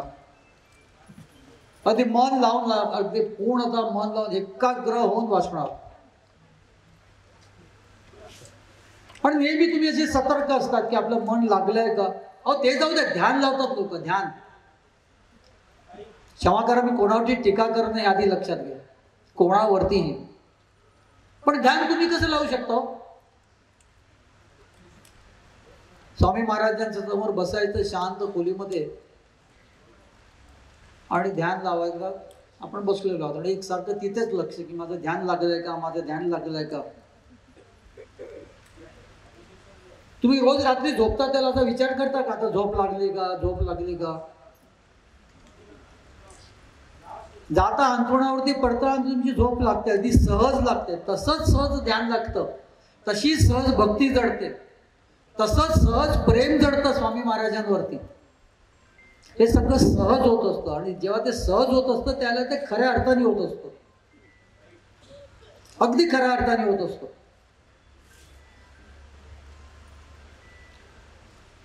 त्यामुळे महाराजांच्याकडे काय तुम्ही महाराजांचं की त्याचे ध्यान करायला बसणं वगैरे, मग आपण उपासना करायला लागतो हळूहळू. मग आपण असा विचार करतो स्वामीच्या सारामृतातले किंवा कुठच्या तरी आपण रोज 1 अध्याय म्हणावं. आज तुम्हाला वेळ आहे 1 अध्यायाचा, 1 अध्यायाला 15 मिनिटं लागतात. आज वेळ आहे मान्य. उद्या तुमचं शिक्षण पूर्ण होईल, उद्या तुम्हाला कुठेतरी नोकरी मिळेल, उद्या तुम्हाला त्याच्यानंतर आणखी पुढे पुढे आयुष्यामध्ये पुढे जायचंच आहे ना तुम्हाला. मग ओव्हर टाईम असतो, काय काय असतं, मग त्याच्यानंतर तुमचा स्वतःचा अभ्यास वेगळा असतो. हे सगळं करत असताना ते 15 मिनिटं सुद्धा तुम्हाला मुश्किल होतात. आणि मग महाराजांना आपण सांगितलेलं आहे, संकल्प सोडलेला आहे, म्हणून आता आपण कायम करायचं ते. अजिबात त्याला कुठच्याही पद्धतीने खंड पडू द्यायचा नाही. मग तुम्ही स्वतःवरती बळजबरी करता. रोज संध्याकाळी आल्यावरती मनात असं येतच, अरे काय बापरे शा उगाच आपण बोललो. पण महाराज रागवतील, आपण बोललेलं आपल्याला करायलाच पाहिजे. आपण नाही केलं तर काय अवस्था होईल आपली, चालणार नाही. आणि मग ती आपण आपल्यावरती बळजबरी करतो, ती खरोखर करताना उपासना होते का. उपासना होते ती नाही होती. उपासना कशाला संकल्प सोडायचा. आज जमतंय आज करा, उद्या नाही जमलं सोडून द्या. सोडण्याने महाराज काय तुम्हाला पाप करतील आणि तुम्ही करत आहात म्हणून तुमच्याकडे काही विशेष लक्ष देतील नाही, अजिबात नाही. हा गैरसमज आहे. महाराज काय बघतात, तो तुमचं वर्तन बघतात, तुमचं वागणं बघतात, तुमचे व्यवहार बघतात, तुमची कृती बघतात. ती जर तुमची सचोट्याने होत असेल आणि महाराजांचे तुम्ही भक्त स्वतःला म्हणून घेतही नसाल किंवा तुम्ही अगदी पूर्णतः नास्तिक तरी असाल, महाराजांना मी मानव पण महाराज म्हटलं तरी तू काय पण बोल, तू वागतोच बरोबर. त्यामुळे कुठच्याही पद्धतीचं आणि मग आपलंच आपल्याला मन खात असतं की आपण जी आहे संकल्प सोडलेली उपासना आपल्याकडून व्यवस्थितरित्या होत नाहीये. आणि हे जे मन खाणं जे असतं ना आपल्याकडे मनातली स्वामी महाराजांची भीती, मग त्याच्यामध्ये तो आपल्या उपासनेत पडलेला खंड. मग आता आपल्याबद्दल काहीतरी चुकीचं घडणार, कारण आपण चुकीचं केलं, ती चुकी नाहीच आहे. त्याच्या व्यतिरिक्त तुमचं जे वर्तन आहे ते तपासून बघा, ते खरं आहे का, त्यात का तिथे तुम्ही कुठेतरी चुकतायत. त्यामुळे अगदी लो प्रोफाईल राहणं,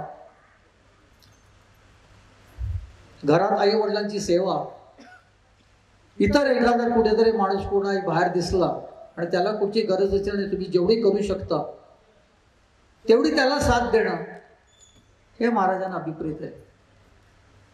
हे स्वामी महाराजांना अभिप्रेत आहे. आपण लोकलमध्ये बसलेलो असतो आणि त्या आपल्यापेक्षा थकलेला किंवा आपण एखादा एकदम तरुण असतो, विद्यार्थी असतो आणि सहज आजोबा येतात, अरे मी सीट पकडलेली असतात त्यांना कशाला द्यायची. म्हणजे छोट्या छोट्या गोष्टी आहेत, अगदी छोट्या छोट्या गोष्टी आहेत, पण त्या तुमच्या प्रत्येक कृतीवरती महाराजांचं लक्ष असतं. आणि जसं बँकेमध्ये तुमच्या 1-1.5 रुपया जमा होत असतो ना प्रत्येक वेळेला, तसं ते जमा होत असतो आणि तुमचं प्रारब्ध तुम्हीच सुधारत असतात किंवा तुम्ही बिघडत आलेल्या जी काय गाठडी बनवून आणलेली आहे ती तुम्हाला भोगायचीच आहे. पण त्याच्यात भर टाकत असतात, ती भर चांगली का वाईट हे तुम्ही ठरवायचे. आणि महाराजांची भक्ती ही नेमकी काय ही तुम्ही जाणून घ्यायची.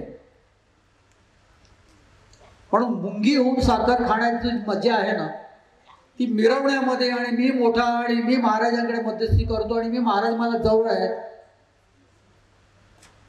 हे शक्यतो करू नये.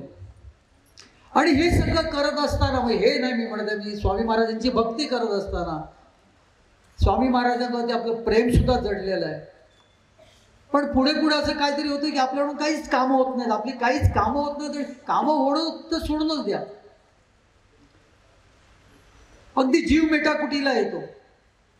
आयुष्य आहे, आपले संबंध व्यवहार असतात, काय ना काय चुकीचं घडत असतं आपल्याकडून, पण त्याचे ते परिणाम भोगणं आपल्याला साहजिक असतं. पण तिथे पण आपण महाराजांना आपण दोष देतो, महाराज आपला ऐकत नाहीत आता. अरे आधी महाराजांना जर प्रत्येक काय सांगावं त्याशिवाय स्वामींकडे व्हायचं. स्वामी काय मागण्याचं साधन आहे का? फक्त मागायचं. तुमची आईकडून आता तुम्हाला काहीच मिळत नाही, आता ती थकलेली आहे. आता उलट तिलाच तुम्ही जेव खाऊ घालताय, तिचं तुम्ही पालन पोषण करताय, तिचेच औषधोपचार करताय, म्हणून तुमचं प्रेम आटलं कास? पूर्वी मिळत होतं, पूर्वीच्या मागेल ती आई तुम्हाला ती देत होती.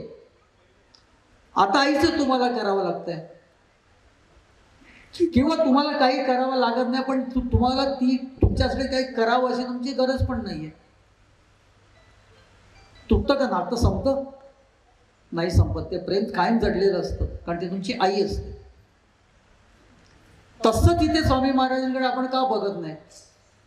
पण आपली आई आपल्या का ऐकत नाहीये, तर मग तिथे मध्यस्थी कोणाला आपण घालतो का? आपल्या वडिलांना किंवा भावंडांना जरी आपण घालतो का? नाही. कारण आई नाही म्हणाली का ते अल्टिमेट असतं. बाबा नाही म्हणाले तर आपण आईला सांगतो, बाबा आपण नाही म्हणतायत, मला तू सांग काहीतरी.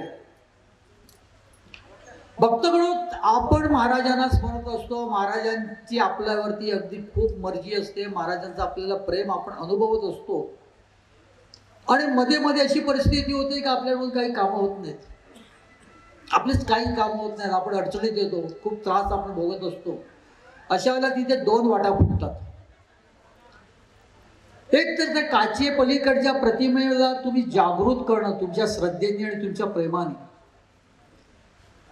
आणि दुसरं एक असं असतं की अरे महाराज आपलं सांगून किती डोकं आपटलं तरी महाराज काय ऐकत नाहीये, मग पुन्हा त्या मध्यस्थीकडे जाणं.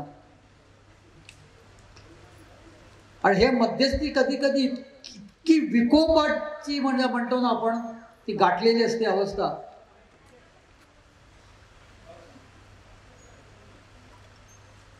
तुमच्या लक्षात आलं असेल मी काय म्हणतो ते. त्यानंतर असं भासवत असतात की महाराजच माझ्या स्वरूपामध्ये, माझ्या शरीरामध्ये महाराजांनी संचार केलेला आहे. आणि आपण तिथे डोकं टेकतो, नमस्कार करतो. आपली कामं म्हणून सोडूनच द्यावं, कारण कामं करत असता आपली श्रद्धा त्या काचे पलीकडचा जो आपला जो आपण जी आकृती बघत असतो महाराजांची, ती कधी जागृत होते? कारण आपली श्रद्धा तेवढी आहे, आपण आपल्या महाराजांवरती प्रेम आहे म्हणून ती जागृत होते. आता काही मिनिटापूर्वी हे जे आपल्या योगेश दादा जे पेंटिंग करायला त्यांनी घेतलेलं आहे, ते काय होतं? आधी काहीही नव्हतं. मी आलो तेव्हा तिथे कसं पांढरं शुभ्र नुसतं कॅनव्हास होतं, मोठ्याच्या मोठं. पण काही वेळ त्यांनी त्याच्यावरती काम केले होते, त्याच्यात आपल्याला महाराजांची आकृती दिसायला लागली. आता थोड्या वेळाने बहुतेक त्याच्यावरती ते रंग भरतील, मग ती महाराजांची आकृती आणखीन आपल्याला जागृत दिसते. कारण आपल्यामध्ये महाराजांचं प्रेम कायम आधीपासून आहे म्हणून ती आपल्याला जागृत दिसते. त्यामुळे भरकटू नये, कधीही भरकटू नये. हे भरकटलात ना तुम्ही का जे काय आहे ते तुम्ही गमवायला तुम्ही सुरुवात केली असं समजा. त्यामुळे मुंगी व्हा, साखर खा, तुमचं पोट भरतील महाराज. कधीही तुम्हाला उपाशी सोडणार नाहीत, कधीही उपाशी सोडणार नाहीत. आईसारखे प्रेम असावं. आपलं प्रेम ज्या पद्धतीने आईवर असतं, आज ज्यांची आई आहेत त्यांना त्याची कल्पना आहेच आहे, पण ज्यांची आई गेलेल्या आहेत त्यांना पण आई हा शब्द ऐकल्यावरती कुठेतरी मनामधलं कुठेतरी भावना जागृत होतेच होते. कारण ती आपली आई आहे. आपल्यासाठी ती जगतमाता आहे, कारण तिनेच आपल्याला या जगामध्ये आणलेलं आहे. आपण तिच्याकडे शरण असतो पूर्णतः. महाराजांना प्रेम करायचं असेल महाराजांवरती तर आपल्या आईवर जसं आपण केलं तसं करा. कारण आपली आई आहे महाराजांचंच रूप होतं. मी मध्यंतरी कुठेतरी एक वाचलेलं आहे की महाराजांना अगदी प्रत्येकाच्या बरोबर देहस्वरूपी राहता आलं नाही म्हणून त्यांनी आई निर्माण केली. पण ती आई आहे ते महाराजांचंच स्वरूप आहे, महाराजांसारखंच ते आपल्याला जपत असते. मग महाराजांचं स्वरूप जे आपण बघतो तेव्हा महाराजांवरती प्रेम, श्रद्धा, भक्ती फक्त स्वार्थापुरती करायची का? उद्या जर आपल्याला काय महाराजांकडून मिळालं नाही ना, महाराजांना सोडून द्यायचं. पण महाराज पण काय कमी नाही बरं का, महाराज कमी नाहीत. महाराज तुमची अशी परीक्षा घ्यायला सुरुवात करतात, अशी आता थोड्या वेळात मी पूर्वी तुम्हाला बोललो रुग्णावरची लंगोटी पण आता काढून घेतील की काय असं वाटतं. असं वाटतं परिस्थिती इतकी गंभीर होते का समजतच नाही आपल्याला. पण त्यावेळेला जर तुमची मनस्थिती डगमगली, त्यावेळेला तुम्ही जर समजा वेगळा विचार केला, महाराजांची कास सोडली, तिथे तुमची उतरते कळायला सुरुवात झाली. तो रुमाल पुन्हा रस्त्यावरती गेला, तो रुमाल पुन्हा बरबटला, पुन्हा तो गाण्याला झाला. आणि यावेळेला मात्र महाराज तुम्हाला उचलणार नाहीत. आणि उचलणारा तुम्हाला कोणीही नसेल, तो तिथेच पडलेला असेल, त्याच्यावरचा शेंबूड वाढत असेल, त्याच्याची ती घाण वाढत असेल, परत रस्त्यावरचा चिखल सुद्धा त्याच्यावरती पडत असेल, तुमची ती अवस्था पुन्हा कायम त्याच स्वरूपी राहणार. कारण तुम्ही महाराजांना सोडलेलं आहे. जर आपण मळला का ताबडतोब धुतो की नाही आपण आपला रुमाल? कधी असा विचार केलेला आहे का? आपण धुत असताना त्याला आपण साबू लावतो, तो त्याच साबूचा कण आपल्या डोळ्यात गेल्यावरती आपल्याला आपले डोळे झोपतात. आपण साबू लावतो, ब्लिचिंग लावतो, काय काय करतो आणि तो रुमाल पांढरा शुद्ध स्वच्छ करत असतो. तसंच महाराज पदोपदी आपल्याला साफ करत असतात, स्वच्छ करत. पण हे स्वच्छ झाल्यानंतर जो आपण परमोच्च आनंद भोगत होतो याचा विचार कोणी काहीच करत नाही. आपल्याला फक्त वाईट तेच दिसतं, आपल्याला फक्त आपण भोगत असतो, आपल्याला त्रास होत असतो, तोच फक्त आपल्याला दिसत असतो. त्या व्यतिरिक्त आपल्याला काही दिसत नाही.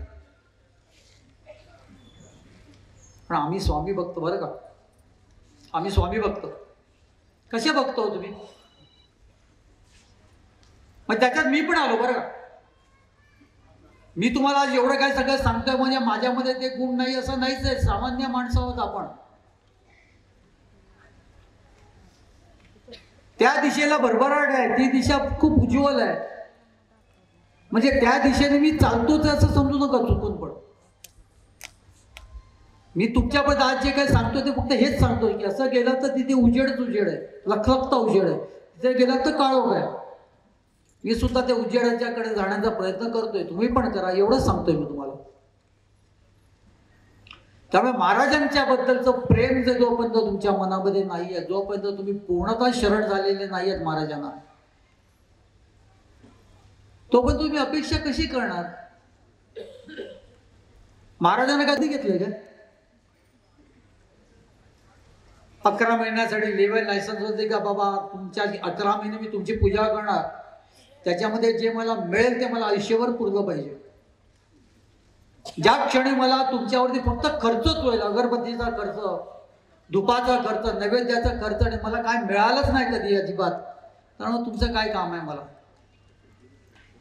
इतका व्यवहारी विचार तुम्ही करणार आहात का? मग कधी अडचणीत आल्यावरती महाराजांना नवस करणार आहात का? महाराज हे माझं काम होऊ द्या, तर मी तुम्हाला अमुक देणार. तुमच्या त्या 4 पेढ्यासाठी महाराज काय मोहताज आहेत?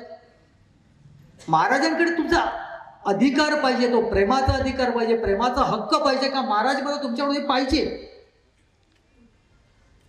आणि हे सुद्धा समजून घेण्याची तुमची पात्रता पाहिजे की जे आपण मागतोय ते बरोबर आहे की नाही. उगाच काहीही मागायचं जे चुकीचंच आहे किंवा आपल्या अवकातीच्या बाहेर आपली लायकीच नाहीये. मी आज महाराजांच्या पुढे उभा राहीन आणि असं सांगेन की अंबानीचा तो अल्टालिया काय तो बंगला आहे तो मला पाहिजे. काय अर्थ आहे त्याला? माझी कर्तृत्व तरी तेवढी आहे का? बरं मिळाला तर मी तो व्यवस्थित तिथे ठेवू शकेन का? त्याच्यावरती येणारा मेंटेनन्स, तिथल्या जे नोकरांचा पगार वगैरे हे सगळं माझी अवकातच नाही मुळामध्ये. त्यामुळे मागणं काय हे सुद्धा तुमच्या लक्षात असायला पाहिजे. आणि तुमच्या गरजेला तुम्हाला हे सगळं मिळालं हे खरं मागणं असावं. त्याच्या पलीकडे जाऊन जे काय तुम्हाला सुख शांती वगैरे जे काय मिळते ते तुम्हालाच कळत असतं की माझी अवकात नसताना मला महाराजांनी दिलेलं. आणि मग महाराजांकडे तुम्ही जास्ती नतमस्तक होता. पण तुमचं महाराजांच्यावरचं प्रेम आहे ते आणखीन वाढत राहतं. महाराजांना अमुक आवडतं म्हणून आपण महाराजांना काहीतरी आणून देतो. आपण वाचलेलं असतं ना, महाराजांना बेसन लाडू आवडतात, हिना अत्तर आवडतं. कोणी सांगितलं तुम्हाला आवडतं? महाराजांची अवस्था काय होती? महाराज हे मूलब्रह्म, त्यांना आवडीनिवडी कशाला? देहच त्यांना धारण करावं लागलं आपल्यासाठी. आज आपण असा विचार करतच नाही की स्वामी समर्थ महाराजांची ही आकृती आहे, त्याच्या पलीकडे महाराज आहेत ना. हे जे स्वरूप आहे ते महाराजांनी धारण केलं आपल्यासाठी. महाराज देह स्वरूप असताना त्यांच्या समोर लोक जायची, तिथेच पुढे नतमस्तक व्हायचे आणि त्यांची कामं व्हायची. महाराज त्यांना आशीर्वाद द्यायचे. महाराजांनी देह ठेवला म्हणजे महाराज गेले काय? माझ एवढी लोक जी आपल्याकडे स्वामी भक्त म्हणून बसलेले, स्वामींना भजणारे जे बसले ते का? महाराज ते कायम आहेत. तुमची श्रद्धा असायला पाहिजे, तुमची भक्ती असायला पाहिजे, तुमचं प्रेम असायला पाहिजे. आणि महाराजांना आवडतं बिवडतं कृपया समजू नका काही. त्यांना आवडत असाल तर तुम्ही आवडता, तुमची वर्तणूक आवडते, तुमचे व्यवहार आवडतात. म्हणून त्यांना जे आवडेल त्या पद्धतीने आपली वर्तणूक असावी. महाराजांना देहभानच नव्हतं, त्यांना काय आवडणार? आता गेल्या स्वामी सुतांच्या पुण्यतिथीच्या वेळेला चेंबूर मठामध्ये मला व्याख्यानासाठी बोलले. स्वामी सुत माझे गुरु, सद्गुरू. आणि तो चेंबूरचा मठ एवढा लहान होता आहे म्हणजे तसं बघायला गेलं तर जो अगदी पहिला रोज जो आहे तो अगदी 2-2.5 फुटावरती एक आजी माझ्या समोर बसलेली. आणि स्वामी सुतांच्या वेळेबद्दल बोलत असताना मला त्या आजीने सांगितलं असं सहज म्हणून बोलता बोलता, कारण काय होतं आता आपण इतक्या लांब असल्यामुळे आपला आय टू आय तेवढं कॉन्टॅक्ट होत नाही. पण अगदी जवळ कोण बसली असेल फर्स्ट रोला तर साहजिकच त्या मॅडमनं किंवा त्या आजीबाईंना असं वाटलं की मी त्यांच्याकडे बोलतो. आणि त्या सहज हो खरंच स्वामीसूत खूप महान होते. म्हणून महान होते, किती त्याग नाही त्यांचा. पण त्याग स्वामीसूत महाराजांनी केलाय तुम्हाला कोणी सांगितलं? म्हणजे स्वामीसूत महाराजांनी त्याग नाही का केला? म्हटलं अजिबात नाही. काळी मात्र त्याग नाही केला. स्वामीसूत महाराजांनी त्याग केला. मग त्यांच्याकडचं एवढं मोठं ते सगळं, त्यांच्याकडे पैसा अडका सोनं, तुम्ही वाचले का? मला विचारलं त्या आजीने. तुम्ही वाचलंय का त्यांच्याकडे किती सोनं नाणं होतं? हे मुळेकरांनी संकलित केलेल्या चरित्रामध्ये सगळं सांगितलेलं आहे. अहो ते वाचता वाचता आपल्याला चक्र येते, एवढं दान केलं. मग तो त्याग नाही का? म्हणजे नाही, अजिबात नाही. कारण तुम्ही स्वामीसूत महाराजांना समजलातच नाही, स्वामींना अजून समजलेला नाही आहेत. मी कान पकडून त्या आजींना त्याची सांगितलं. आणि त्याच्या पुढे त्यांना मी असं सांगितलं की स्वामी महाराजांकडे जे आले ते हरिभाऊ तावडे म्हणून आले. स्वतःचा स्वार्थ सांभाळूनच ते आले होते. ज्या संकटात मी होतो आणि त्या संकटातून माझ्या मित्राला मुक्त केलं, माझ्या मित्राने माझा बयाना घेतला होता, त्यामुळे असं इनडायरेक्टली म्हणा किंवा कसं म्हणा मी पुढं कर्जमुक्त झालो. माझी संबंध टेन्शन विवंचना जे क्लेश माझ्यावरती आले होते त्याच्यात मी मुक्त झालो. असं पुन्हा काही होऊ दे नको. आता मला मी करीन त्याच्यात माझी भरभराट होऊ दे. मला माझी नोकरी पण सांभाळायची आहे, पूर्वीसारखा साईड बिझनेस पण करायचे आहे, सगळं काय करायचं आहे. त्याच्या पुढे काही असं मला कुठच्या पद्धतीचा त्रास नको होऊ दे हे मागायसाठी तो हरिभाऊ तिथे गेला होता. पण स्वामी महाराजांनी त्यांना काय केलं? आपल्या मांडीवर बसून आपला सूत केला. आणि ज्या क्षणी त्यांना सूत केला त्या क्षणी ते हरिभाऊ राहिलेच नाहीत. ते हरिभाऊ राहिले नाहीत, ते स्वामी सूत झाले. आणि मग स्वामी सांगतील ती पूर्व. स्वामी भक्त म्हणतोच मी तुम्हाला, ते हे ते सांगतील ते, कारण ते स्वतःची उरलेच नाहीत. महाराजांनी त्यांना सांगितलं जा आणि तुझ्याकडची सगळी धनसंपत्ती तू दान कर. त्यांनी ती केली. त्याच्याबद्दल त्यांना दुसरा विचार आलाच नाही. का नाही आला? त्यांनी त्याग केला. ओ त्याग म्हणजे काय? तुमच्याकडे जे आहे ते तुम्हाला पाहिजे असताना तुम्ही दुसऱ्याला देताय. आपल्याकडचं एखादं पेन आपल्या बायकोला आवडल्यावरती आपण जर विचारलं मला आवडलेलं हिला आता काय पण जाऊ दे चल, नाही तर ती रुसेल, पण आपण ते पेन काढून तिच्या हातात देतो, घे. मग आपल्यापैकी कंगोळ, अरे स्वीट हार्ट सगळं अख्खा मीच तुझा येतात तर पेन काय, तुला आणखीन पण काय पाहिजे मग मनात म्हणतो आपण तर माझ्या वापरण्यातली वस्तू तू मागते, आता मला पुन्हा खर्च होणार. हा त्याग. पाहिजे असते वस्तू पण ती आपण दान करतो. स्वामी सुतांच्या बाबतीत महाराजांनी असं काय केलं की त्यांना काय पाहिजे नको असं काय राहिलंच नाही, काहीही राहिलं नाही. त्यांना पाहिजे होतं ते फक्त स्वामींचं नाम, स्वामींचं सानिध्य आणि स्वामी. त्या पलीकडे त्यांना काहीही पाहिजे अशातला भागच नव्हता. समजा महाराजांनी त्यांना सांगितलं नसतं तू ते सगळं दान कर वगैरे असं सांगितलं नसतं, ते तसंच पडलं असतं. त्याच्यातलं एकही सोन्याची अंगठी त्यांनी स्वतःच्या हातात घातली नसती का ते अजिबात उपभोगलं नसतं. महाराजांनी सांगितलं म्हणून त्यांनी ते त्याग केला असं तुम्ही समजून जर महाराजांकडे नतमस्तक व्हाल किंवा स्वामी सुतांकडे नतमस्तक व्हाल तर तुम्ही स्वामी सुत आणि महाराजांना तुम्ही ओळखलंच नसं समजायचं ना. आपण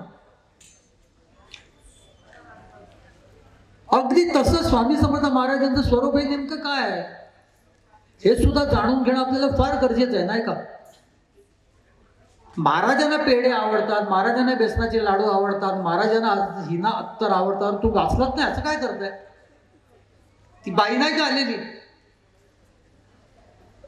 सुंदराबाईच्या हातून महाराज फक्त 3 घास जेवायचे, पण त्या बाईने आणलेलं हंडाभर दही महाराजांनी खाल्लं. म्हणजे महाराजांना दही आवडतच होतं, महाराजांना ती बाई आवडलेली, महाराजांना बाईचे वर्तणूक आवडलेली, तिची श्रद्धा आवडलेली आणि म्हणून तिचं दही स्वतःच्या हाताने महाराजांनी श्रीकृष्णासारखं खाल्लं.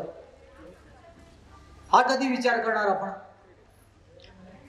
आपण आपल्या पद्धतीने वागणार, आपण आपल्या पद्धतीने आपलं वर्तन करणार आणि महाराजांना दही आवडतं म्हणून रोज महाराजांच्या पुढे दही ठेवणार आणि महाराजांकडून ही अपेक्षा करणं की महाराजांनी आपल्याला प्रत्येक गोष्टीमध्ये आपण जे काय करतो चांगलं वाईट जे काय करतो ते त्याच्यामध्ये महाराजांनी आपल्याकडे बघावं, प्रत्येक गोष्टीमध्ये आपल्याला प्रोत्साहन देऊन त्याच्यामध्ये आपली भरभराट व्हावी. पण ते नेमकं काय करतायत, ते तुमचं कर्म आहे की नाही, ती तुमची कृती आहे की नाही, हा कोण विचार करणार. हा कोण विचार करतो का. महाराजांना पुरणाच्या पोळ्या आवडतात म्हणून आपण उठसूट पुरणाची पोळी महाराजांना जी देत असतो रोज करून. महाराजांना कसलं कपाळ देतो ते शेवटी आपणच खातो.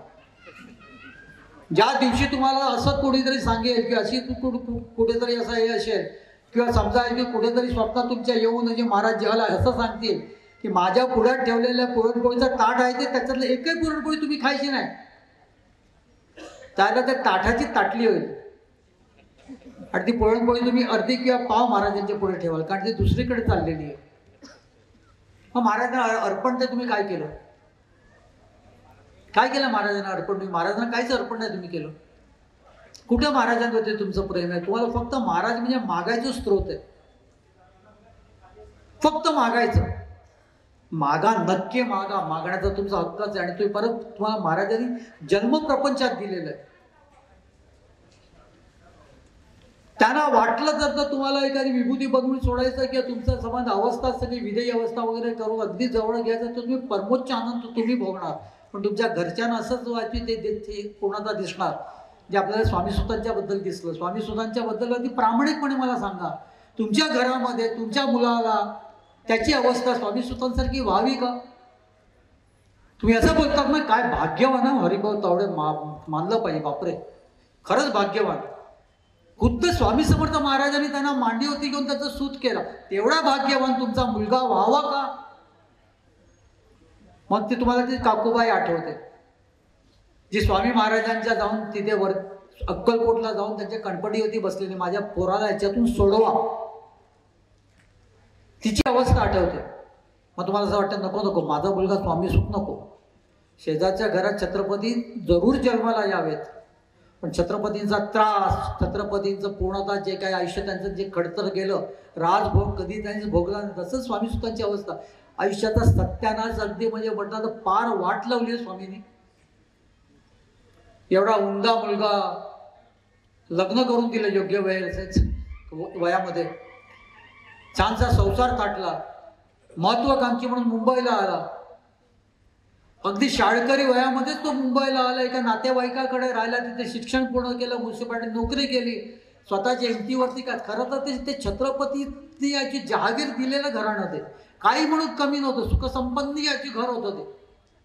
पण अशा वेळेला हा त्या घरातला एक मुलगा मिळून मुंबईतून महत्वाकांक्षा, स्वतःला त्याने चांगली नोकरी मिळालेली असताना सुद्धा साईडला धंदा करतो आणि पुन्हा स्वामी महाराजांकडे का जातो, तर मला यापुढे असा काय त्रास नको होऊ द्या, माझी आणखीन भरभराट होऊ द्या. त्या मुलाला महाराजांनी स्वामी सूत केला. म्हणजे त्याची म्हणजे आपल्या दृष्टीने तसं बघायला गेलं तर महाराजांनी त्याच्या आयुष्याचा बट्ट्या बोळ करून टाकला, अगदी सत्यानाश केला. तो स्वतः परमोच्च आनंद भोगत होता बरं का, कारण महाराजांच्या मांडीवर बसला होता, कायम जाऊन कायमरित्या बसला होता. त्याला पुन्हा जन्म मरण वगैरे अशातला काही भागच नव्हता. तो महाराजांवरती जाऊन महाराजांना पूर्णतः शरण गेलेला. त्यामुळे तो जो काही परमोच्च आनंद भोगत असतो, आपण जे बोलतो ना, पहिल्याशिवाय स्वर्ग दिसत नशीच काहीशी ती परिस्थिती. मिठाची बावली व्हावं लागतं त्याच्यासाठी आधी, आणि त्या मिठाच्या बावलीने जेव्हा समुद्रामध्ये उडी मारल्यावरती त्याचं अस्तित्व स्वतःचं राहतच नाही, तशा पद्धतीचं काहीसं स्वामी सुतांच्या बद्दल झालं. पण आपल्याला काय दिसलं, त्याच्या आयुष्याचा सत्यानाश झाला. त्याची बायको, त्याची पोरगी कोणाकडे बघणार आता. पण प्रेम, भक्ती, श्रद्धा ही सगळी अशी तुमची व्यवस्थित असेल ना, आणि जर तुम्हाला व्यवस्थित प्रपंचातच कायम राहायचं असेल, आणि मी तर म्हणेन तेवढं तुमचं भाग्य नसेल,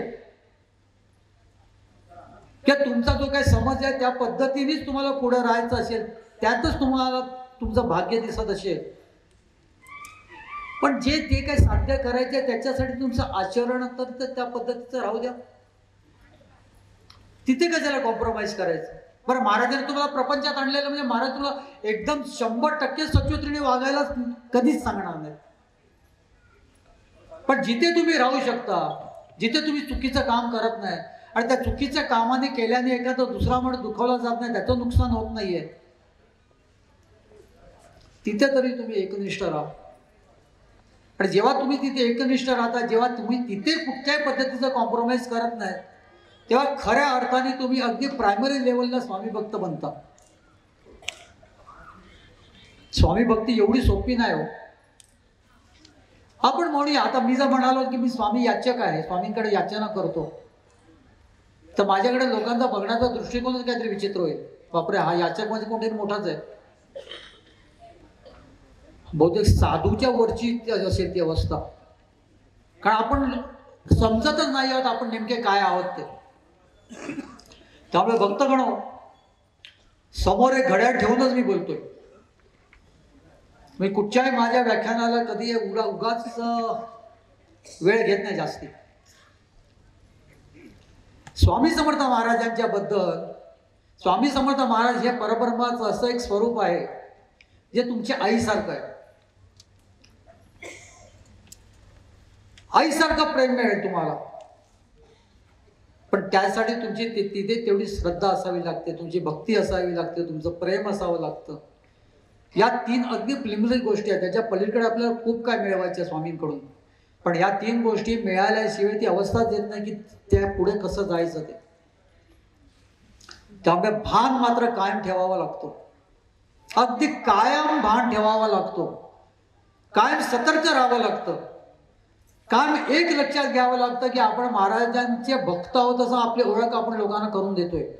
तिथे कुठच्याही पद्धतीने जो आपल्याला ओळखत नाही त्याला असं नाही वाटतं का की महाराजांचा भक्त असा असतो काय, दुसऱ्यांना फसवणारा, दुसऱ्यांना दुखवणारा.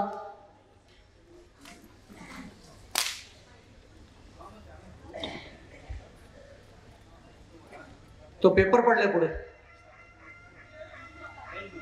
मग हे सगळ्या ज्या काही गोष्टी असतात, या गोष्टीकडे अगदी योग्यरित्या भान ठेवूनच आपल्याला पुढे जायचं असतं.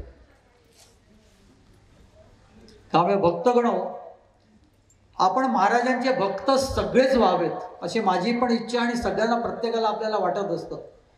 आपण भक्त झालो का महाराजांनी आपल्याला योग्य रीतीने आपलं पालन पोषण सांभाळावं महाराजांनी आपल्याला, पण तेवढं आपण भाग्य कमवावं लागतं आणि ते भाग्यवान आपण व्हावं लागतं. आणि ते सहज आहे, महाराज आपल्याला चान्स देत असतात आपल्याला सहज. अगदी आपल्याला हे बघा, आज मी तुमच्याकडे एखादी गोष्ट खोटं बोललो आणि त्याच्यानंतर पुढे तुम्ही मला भेटलात तर ते मला पूर्णतः लक्षात ठेवावं लागतं की मी कुठली चुकीची गोष्ट केलेली आहे, नाही तर तुमच्याकडे मी पूर्णतः चुकीचा ठरेन. पण ते माझ्या नेहमीच लक्षात राहत असं नाही. पण मी सचोटीने वागलेला असेल, जसा मी आहे तसाच्या तसा वागलेला असेल, माझ्याकडे कुठच्याही पद्धतीचं कुठच्याही काही लपवलेलं नसेल तर मी काय लक्षात ठेवणारच नाही. आणि पुढच्या भेटीत सुद्धा मला मी आहे गेल्या वेळेला मी जसं तुमच्याकडे बोललो ते सगळं सच्चच असतं, खरंच असतं. त्याच्यामुळे काय तसा महाराजांचा भक्त व्हावं, अगदी निखळ तसं महाराजांचं स्वरूप आहे तसं होण्याचा आपण प्रयत्न करावा. मी असं म्हणतो की व्हावंच, पण प्रयत्न मात्र 100% करावा. आणि तेव्हा आपण म्हणू शकतो, अगदी निश्चित म्हणू शकतो की मी स्वामी समर्थ महाराजांचा भक्त आहे. स्वामी समर्थ महाराजांच्यावरती माझी अतूट श्रद्धा आहे. स्वामी समर्थ महाराजांवरती माझं प्रेम आहे. माझी आई बाप सर्वस्व सगळं महाराज आहेत. कारण वेळ प्रसंगी मी महाराजांच्या चापटे खायला सुद्धा तयार होतो. ते आपल्याला फटके वाटतात, त्याला फटके म्हणजे भयंकर फटके वाटतात आपल्याला, पण आम्ही ते तेवढ्याच मोठेपणाने खातो. कारण ते महाराज आम्हाला सांभाळतात. आम्हाला महाराजांच्या स्वरूपासारखं दैवत लाभलं, पुढचे 7 जन्म हेच दैवत लाभावं. आणि स्वामी सुत महाराजांचे आम्हाला सद्गुरू सुद्धा तेच लाभावे. हे सगळं आपण आयुष्य जे आताचा पुन्हा आपण जे जतन करत असतो त्याच्यातून जी आपल्याला संतुष्टी मिळते, आपण संतुष्ट होतो, हे कधी होतो तर खरोखर आपली भक्ती श्रद्धा आणि प्रेम तेवढं अगदी सचोटीचं आणि 100% असेल तर. त्यामुळे स्वामी भक्तो, आपण सर्वांनी निदान आजचं एक औचित्य साधून, आज स्वामी भक्तांचा मेळा आहे. आता हा स्वामी भक्तांचा मेळा म्हणजे असा काय, स्वामी सुतांनी सांगितलेलंच आहे की जिथे जिथे स्वामी समर्थ महाराज जायचे तिथे मेळा लागायचा, जत्रा असायची. स्वामी सुत महाराजांनी एका अभंगातून सांगितलेलं आहे स्वामी भक्तांचा मेळा म्हणून. म्हणजे महाराज बसल्या तिथे गर्दी आहे, ती गर्दी नसायची, ती जत्रा असायची, ती मेळा असायचा, मेळा. कारण जत्रेमध्ये जसं वातावरण असतं ते आनंदाचं, तसंच आज आहे. आणि आपण हेच समजूया की आज आपण सगळेजण स्वामी समर्थ महाराजांच्या सानिध्यामध्ये इथे बसलेलो आहोत. आणि हे जे काय मी तुम्हाला बोलतोय की मी ज्ञानी आहे म्हणून नाही, तर महाराज किंवा स्वामी सुत महाराज म्हणजे सद्गुरू गुरुदेव स्वामी सुत महाराज हे मला तुमच्यापर्यंत हे सगळं पोचवायला सांगतायत. म्हणून मी सांगतो नेहमी की तुझाच निरोप सर्वांशी देतो, तुझे नाम गातो आवडीने. स्वामी सुताने म्हटलेलं आहे, मी नाही. स्वामी सुताने जसा स्वामी महाराजांचा निरोप दिलेला आहे तुमच्यापर्यंत, तो स्वामी सुतांचा निरोप मी तुमच्यापर्यंत देतोय. जे काय मी आतापर्यंत तुम्हाला सांगितलेलं आहे ते स्वामी सुतांच्या विविध अभंगातून त्यांनी हे सगळं सांगितलेलं आहे, तेच तुमच्यापर्यंत मी पोहोचवतोय. जेवढं मला एलॅबोरेट करता आलं तेवढं मी एलॅबोरेट केलेलं आहे. हे आपले अरुण काका सुद्धा स्वामी सुत महाराजांचे निस्सीम भक्त आहेत. गोपाळबुवा केळकरांचे ते वंशज आहेत. त्यांच्यामुळे एक डोळा माझा त्यांच्याकडे, मी त्यांच्याकडेच पाहून द्यायची संबंध आतापर्यंत जो काही 1 तास बोललो मी. कारण ते मला माझ्या भावासारखे, ते मला माझ्या गुरुबंधू आहेत. ते मला माहिती आहे की 100% मी काय बोलतोय ते त्यांना ते पटतंय.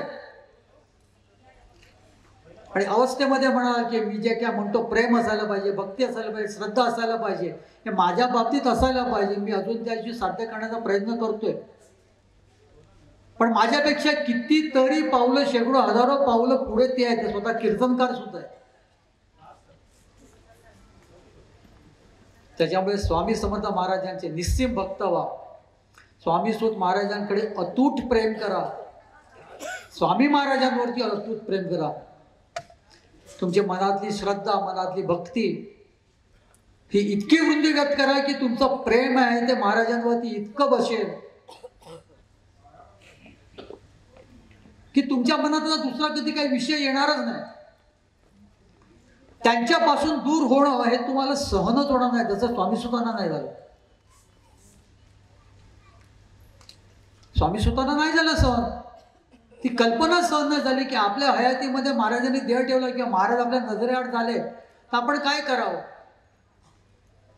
म्हणून त्यांनी आपला देहच ठेवला आणि सूक्ष्म स्वरूपामध्ये जाऊन महाराजांमध्ये पूर्णतः विलीन झाले. पूर्णतः विलीन झाले. आणि म्हणूनच त्यांचा शेवटचा जो अभंग आहे, म्हणजे आपल्या दृष्टीने शेवटचा, स्वामी सुत महाराजांचं शेवट काय, कपाट.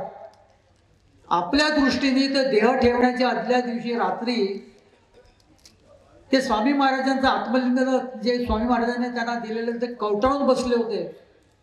रात्रभर ते तिथे होते आणि त्यावेळेला ते पुटपुटत होते आणि ते त्यांच्याबरोबरचे ते बापसे काका वगैरे सगळे त्यांना कान देऊन ऐकत होते. ते काय म्हणतात त्याला, ते तेच म्हणत होते की तुझं विण दुःख देवा माझं सोसवेने आता, कधी जीवाची विश्रांती स्वामी राया विश्वपती. तू विश्वाचा पती, आता माझ्या जीवाची विश्रांती मला दे. आणि ती विश्रांती म्हणजे काय, तर तुझ्यामध्ये मी येऊन समाविष्ट होतो, तुझ्यामध्ये विलीन होतो मी आणि ती विश्रांती घेतो. आपली सुद्धा तीच अवस्था होऊ द्या, काही हरकत नाही. कशाला जन्माला यायचं मरायचं असं कोणाही सारखं नको. जर जन्माला आलो आणि आपल्या प्रारंभामध्ये जर स्वामी भक्ती आहे तर मेल्यावरती सुद्धा आपण स्वामी महाराजांच्याकडे पूर्णतः विलीन होऊया. त्या पद्धतीने आपले वागणूक ठेवूया, त्या पद्धतीने आपण पूर्णतः वर्तन असू द्या. प्रत्येक माणसाला जे मिलिंद पिळगावकर हा ज्यावेळेला त्याच्या समोर येईल किंवा त्याच्याबद्दल कोणाकडे जर विषय निघेल तर त्याच्या मनामध्ये कुठेतरी असं वाटू द्यात की नाही सच्चा माणूस आहे. तेच स्वामी समर्थ महाराजांना सुद्धा वाटू द्या. आणि शरीर आहे आपलं, आज थकणार आहे, उद्या आपण सुद्धा जाणार आहोत. गेल्यावरती आपल्या त्या 84 योनीच्या जन्मामध्ये नको. खूप काय मागतोय आपण, मला कळतंय, खूप मागतोय, भरपूर काय देवाकडे मागतोय. आपला अधिकार आहे, आपला तो हक्क आहे, कारण तीच आई आपल्याला देणार आहे. तिच्याकडून हट्ट घेऊन आपण हट्ट करून आपण ते मागू शकतो. आपण सुद्धा मागूया, काही हरकत नाही.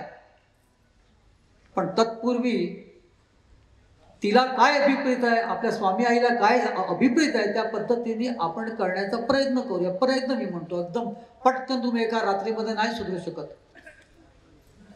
आणि कुठेतरी आपल्या मनामध्ये ज्याला वाटेल की आपण खऱ्या श्रद्धेकडे जातोय, आपण खऱ्या भक्तीकडे जातोय, स्वामी महाराजांवरती आपण खरं प्रेम करायला सुरुवात केलेली आहे आणि ह्यापुढे आपण आपलं वर्तन बदलणार नाही आहोत, तेव्हा असे 100 माणसामध्ये 1000 माणसामध्ये अगदी छाती ठोकून बोला की आजपासून मी स्वामी भक्त झालेलो आहे आणि खऱ्या अर्थाने झालेलो आहे, खऱ्या अर्थाने झालेलो आहे. कारण वर्तन सगळ्यात महत्वाचं आहे. तुमची उपासना काय, तुमचा जप किती करता, तुम्ही काय किती करता, त्याच्यात तुम्ही जोपर्यंत एकरूप होत नाही, जोपर्यंत तुमचं सहज ध्यान लागत नाही, जसं रोज रात्री अंथरुणामध्ये पडल्या जशी सहज झोप लागते तसं सहज ध्यान नंतर तुमचं लागेल, ज्याला तुमची वर्तणूक सगळंच काय व्यवस्थित असेल तेव्हा. आणि तेव्हा तुम्ही खऱ्या अर्थाने स्वामी भक्त व्हाल, खऱ्या अर्थाने स्वामी महाराजांवरती प्रेम कराल, खऱ्या अर्थाने स्वामी तुमचे आपलेशी होतील आणि तुम्ही सुद्धा स्वामी महाराजांना त्यांचे स्वतःचे वाटाल. आजपासून आपण हा प्रयत्न करूया. मनोमनी कुठेतरी संकल्प सोडायचा असेल तर आपण हा संकल्प सोडूया. अगदी प्रिलिमिनरी लेवलवरती सोडूया की आजपासून मी आज असा विचार करतो की माझ्याकडून कोण दुखावलं गेलं नाही पाहिजे. आणि जास्तीत जास्त वेळ आपण विचार करायचा की आपण ऍक्च्युअली कशा पद्धतीने आपली वागणूक आपण सुधारावा. आपल्याला समजत असतं कुठे आपण चुकतोय, काय करतोय, ते आपण पुढे चुकायचं नाही. आपण खऱ्या अर्थाने स्वामी भक्त होण्याचा आपण प्रयत्न करायचा आणि म्हणायचं, काय म्हणायचं, स्वामीचं नाम म्हणायचं. कसं म्हणायचं, बोला अनंत कोटी ब्रह्मांड नायक राजाधिराज योगीराज परब्रह्म सद्गुरु श्री स्वामी समर्थ महाराज की, गुरुदेव श्री स्वामी समर्थ महाराज की. काय आवाज झाला हो तुमचा, मला वाटतं माझ्याऐवजी तुम्ही प्रत्येक जण बोलताय. असं नका करू, आवाज जरा एकदम शेजारच्या कांठऱ्या बसू द्या ना, तुमच्या आवाजाने त्यांच्या आवाजाने तुमच्या. पुन्हा आपण करूया, बोला अनंत कोटी ब्रह्मांड नायक राजाधिराज योगीराज परब्रह्म सद्गुरु श्री स्वामी समर्थ महाराज की, गुरुदेव श्री स्वामी सुत महाराज की. गणपती बाप्पा, गणपती बाप्पा, गणपती बाप्पा. अभिषेक दादा, खरोखर तुम्ही जो काय आज मला काम केला बोलायला, माझी अक्कल पाजळली जी माझी स्वतःची नाही आहे. तुम्ही सगळ्यांनी ज्या पद्धतीने शांततेत ऐकून घेतलं, तुमच्यापैकी कोणाच्या मनात जर असा विचार आला असेल की हा काय एवढं शहाणपण शिकवतोय, स्वतः ते तसा वागतोय का, तर त्याच्यावरती सांगतो स्वामी स्वतःचा निरोप तुमच्यापर्यंत मी पोचवलेला आहे. माझं स्वतःचं म्हणणं त्याच्यामधलं काहीच नाही आहे. मी पण तुमच्यासारखाच प्रयत्नशील आहे. बघूया काय जमतं का. आणि अखेरच्या श्वासामध्ये मी हे सांगू शकतो का महाराजांना की नको ती 84 लक्ष येऊ नये. कुठेच ना मला जायचं नाही. आता फक्त तुमच्या मांडीवरती बसायचे आहेत. जसे माझे गुरुदेव बसलेले आहेत, स्वामीसुत महाराज बसलेले आहेत. इथेच मी तुमचा निरोप घेतो. काय चुकलं मागलं असेल तर क्षमा करा. आणि आवडलं असेल तर पुन्हा एकदा म्हणा, श्री स्वामी समर्थ महाराज की, स्वामी सूत महाराज की, गणपती बाप्पा, गुरुदेव दत्त, गुरुदेव, गुरुदेव